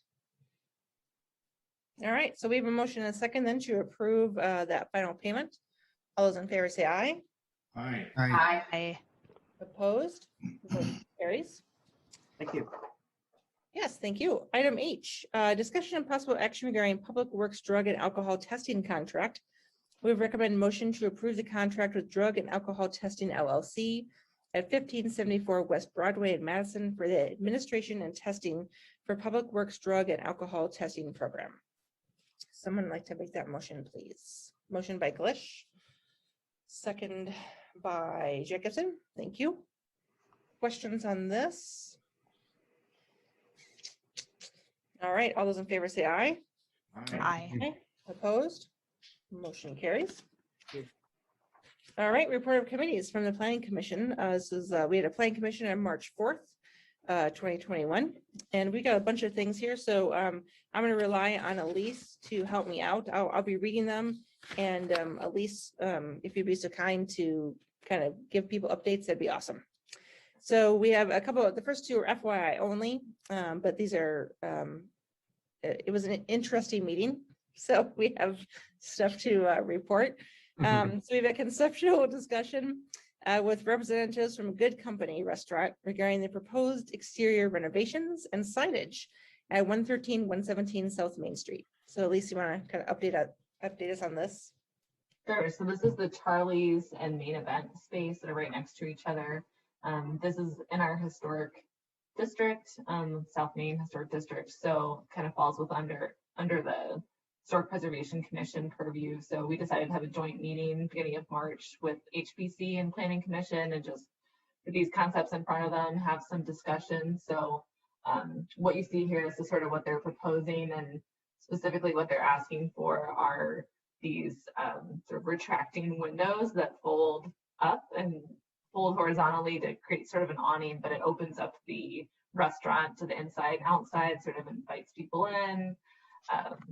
And again, with COVID, we want to have, you know, fresh air and all that too. So they feel very strongly this is, you know, the direction they'd like to head in terms of at least opening up the inside of the restaurant to the outside. So we talked through a couple different options with Historic Preservation Commission and Planning Commission.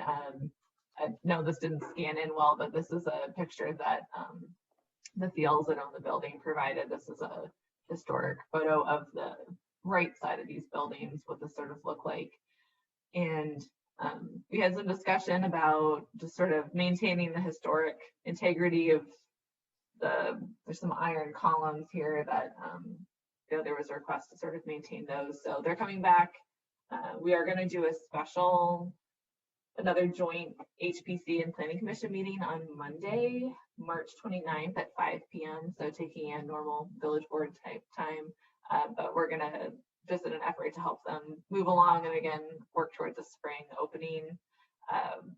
We'll review this. So I believe there'll be a couple changes and maybe a splitting of the windows rather than, you know, one large window here. There might be two that retract, but still trying to keep that opening to the street. So that's where that's headed for the good company.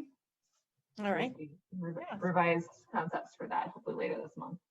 Thanks, Elise. All right, and then the second FYI is the Planning Commission had a conceptual discussion with representatives from the Kickback Cafe regarding their proposed signage at 107 South Main Street. So this is the space that will be directly to the south of the Chocolate Caper. So kind of right over where Google Maps has this little symbol there, but this signage is also something that's under HBC's purview within the historic district. So a couple of different sort of protruding signs that are over the sidewalk and more pedestrian oriented. So there's a couple concepts here. I think they'll probably end up with something that's more of this, may not necessarily be an actual swinging sign. These might be welded together so it doesn't move and is a little bit safer in the wind. But this is sort of the direction that they're heading, and we'll get a final exhibit or concept of what that sign will look like for that March 29th meeting. But I think the boards were generally in support and like, you know, they had some comments about the scrolls and things, but generally they like the historic nod here that the sign provides and kind of keeps with the feel of the building. Yeah, thanks, Elise. All right. And so then we have an action item. Next is discussion on possible action regarding ordinance 2103. This is changing the zoning classification of property located at 201 Liberty Park Drive and 251 Liberty Park Drive, from central business to planned development district.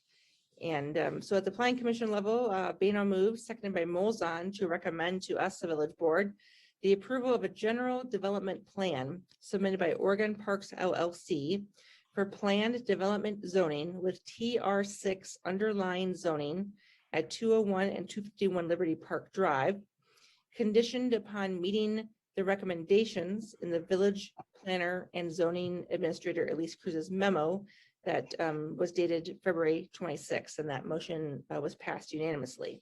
So we have a couple motions to consider for us tonight. The first is procedural.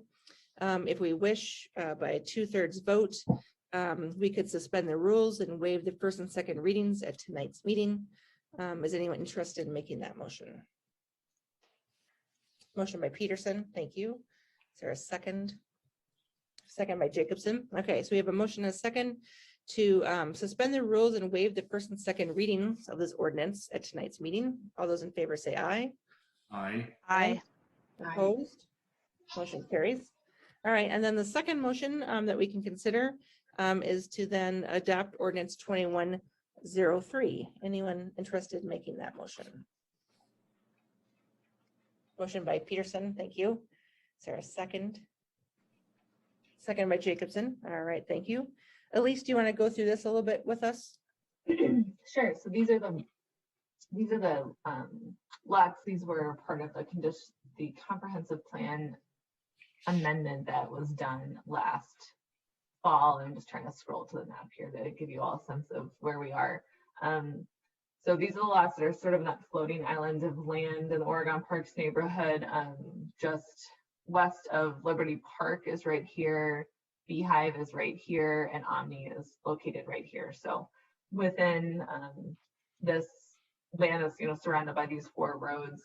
They proposed to have duplexes, and that was the land use that was, again, proposed with the comp plan amendment. So something we've expected. We've been working with them on a plan. These will be alley loaded duplexes. So we, recommended not having a whole bunch of driveways that are especially spilling out onto Bergamot Boulevard and creating, more traffic issues, and also just a little bit less welcoming feel to the front of this neighborhood. So this will be a north-south one-way alley. There will be, obviously 2 units on each parcel, so a total of 16 units here. The developer, Oregon Parks LLC, is just going to be doing the GDP step here, and then a builder or builders that will purchase these lots will actually be responsible for doing the SIP and showing that they're in compliance with all of the setback requirements and things like that the GDP lay out. So there's some, flexibilities again that are requested from the base zoning district, which is TR6, mostly with regards to setbacks, because these are smaller lots, and because they're alley loaded, they're going to be a little bit closer to the front. But we're also encouraging, front and side porches as well, and kind of creating more of a welcoming neighborhood atmosphere. So that is essentially the request, and happy to answer any questions. All right, questions on this? All right, so we have a motion and a second then to adopt ordinance 2103.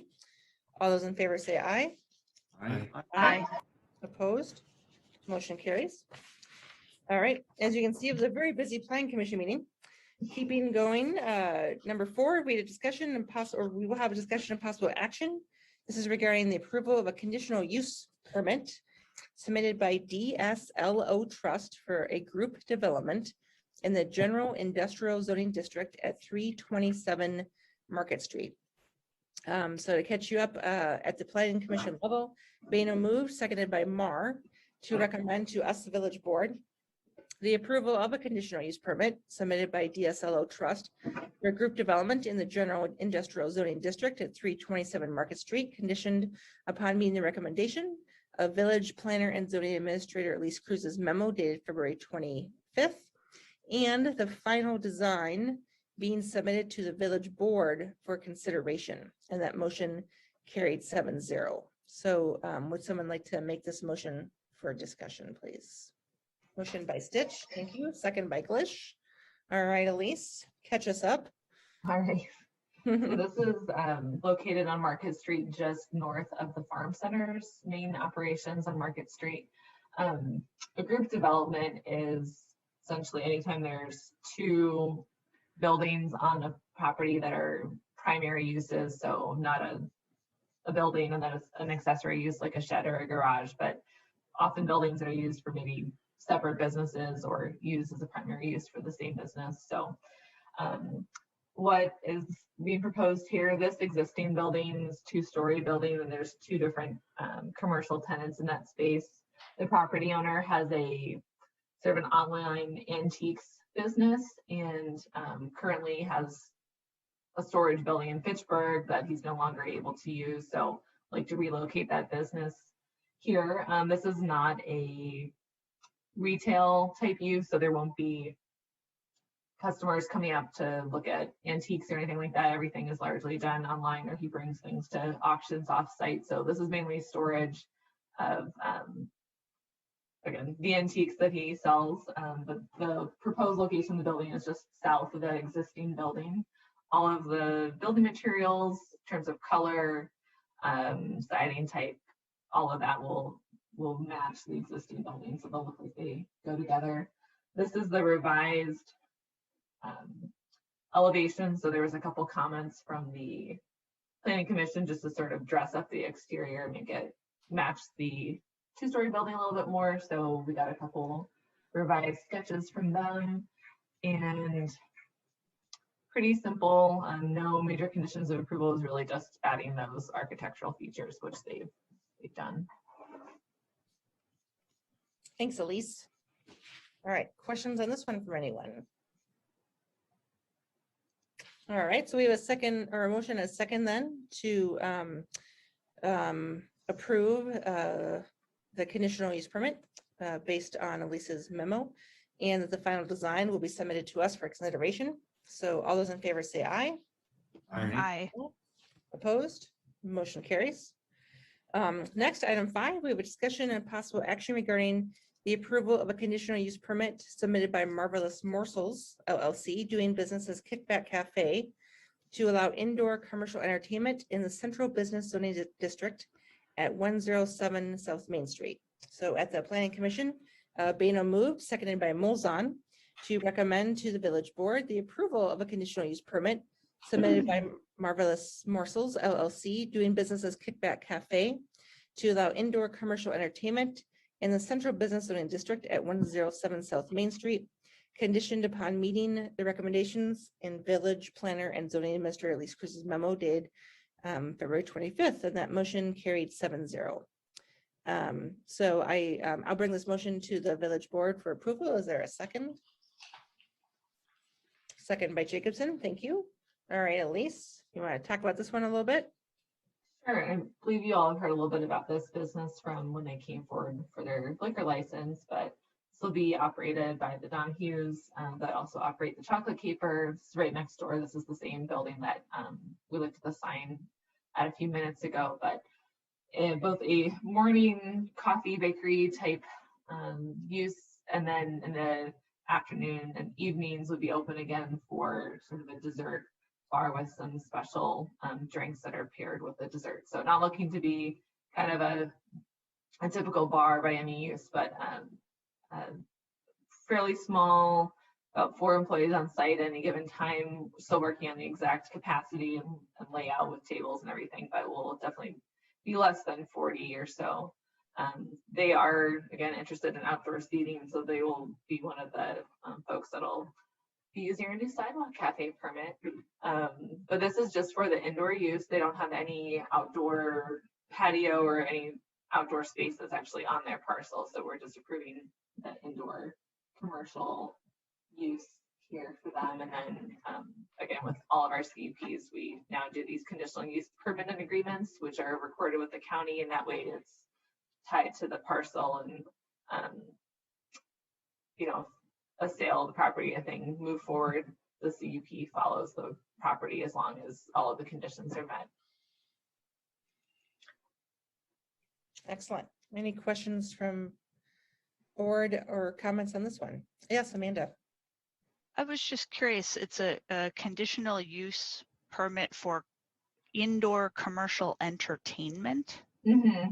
Yeah, it's kind of a funny title. It covers everything from restaurants and taverns to things like bowling alleys, movie theaters and things like that. But yeah, it's an indoor commercial type use, and it's kind of a broad, but that's what that category is called. Okay, just to clarify, I thought maybe they were going to have live music or something. No, it sounds very exciting, but yeah, it's just basically restaurants and bars. Okay, gotcha. Thanks. All right, other board comments? All right, so we have a motion then and a second to approve that conditional use permit. All those in favor say aye. Aye. Opposed? Motion carries. Item 6, we have a discussion and possible action regarding a specific implementation plan revision submitted by OYP Land Inc. for an expansion to the indoor sports facility at 100 North Prairie Parkway. So at the Planning Commission meeting, Sievertson moved, seconded by Marr, to recommend to the Village Board the approval of amendment to the SIP submitted by OYP Land Inc. for an expansion to the indoor sports facility at 100 North Prairie Parkway, conditioned upon meeting Village Planner and Zoning Administrator Elise Cruz's recommendations dated in her February 25th memo, and the addition of a sidewalk connecting the parking lot to the public sidewalk. And that motion carried 7-0. So I'll bring this motion forward if someone would like to second it. Second by Stitch, thank you. Any questions on this? Would you like Elise to give you a little bit of background? Elise, yeah, do you want to give us a little bit of info? Thank you. I hope my dog doesn't bark right now if there's something very exciting happening outside. Are there rabbits? Yeah, no, it's a neighbor puppy. So the hockey rink is looking to expand and add an indoor sports an office facility. Would be 37,000 square feet on the north end of the building, closer to the parking, to the high school. Would match the existing building in terms of height, materials, roof line, all of that. I'll try to get to the site plan here. This is more helpful. So this would be sort of a multi-use space. They're hoping it could be used for things like, you know, large meetings and gatherings and expos and conventions, things like that, as well as indoor practice and game space for local sports groups. They'll have sort of a concrete floor as the base, and then there'll be a sport court. I think maybe two different kinds, potentially. One that's more of a turf court, and then another that's more of a, you know, bouncy, you know, smooth multi-use type thing for basketball or pickleball or, you know, exercise classes, things like that. So there will also be a small retail expansion. I think some of the gym space is going to move over there, and then there'll be another locker room, bathroom area, but the main entrance will still be through the main door and kind of the concession area off of Perry. The one condition that the Planning Commission added, they just made a comment, this doesn't really have a sidewalk here. Along the building, there's not really a door entrance on this side. I think this is an emergency exit, but they did ask that there was an addition of, you know, a small connecting sidewalk here just to keep folks from walking in the driveway as cars are driving in. So they did agree to that. I just don't have the revised exhibit yet. And there's a couple other things outstanding here. We're working with the fire chief just to make sure there's a fire access plan for the new building, and just kind of wrapping some of that up, and then lighting and landscaping plans. But those are sometimes things that we just handle at a staff level if the applicant hasn't gotten to that level of detail yet and just wants to make sure the use is approved before they invest some more time and money into getting those final details ironed out. All right, questions on this?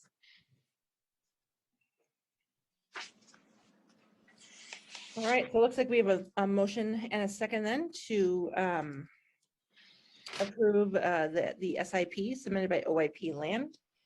All those in favor say aye. Aye. Opposed?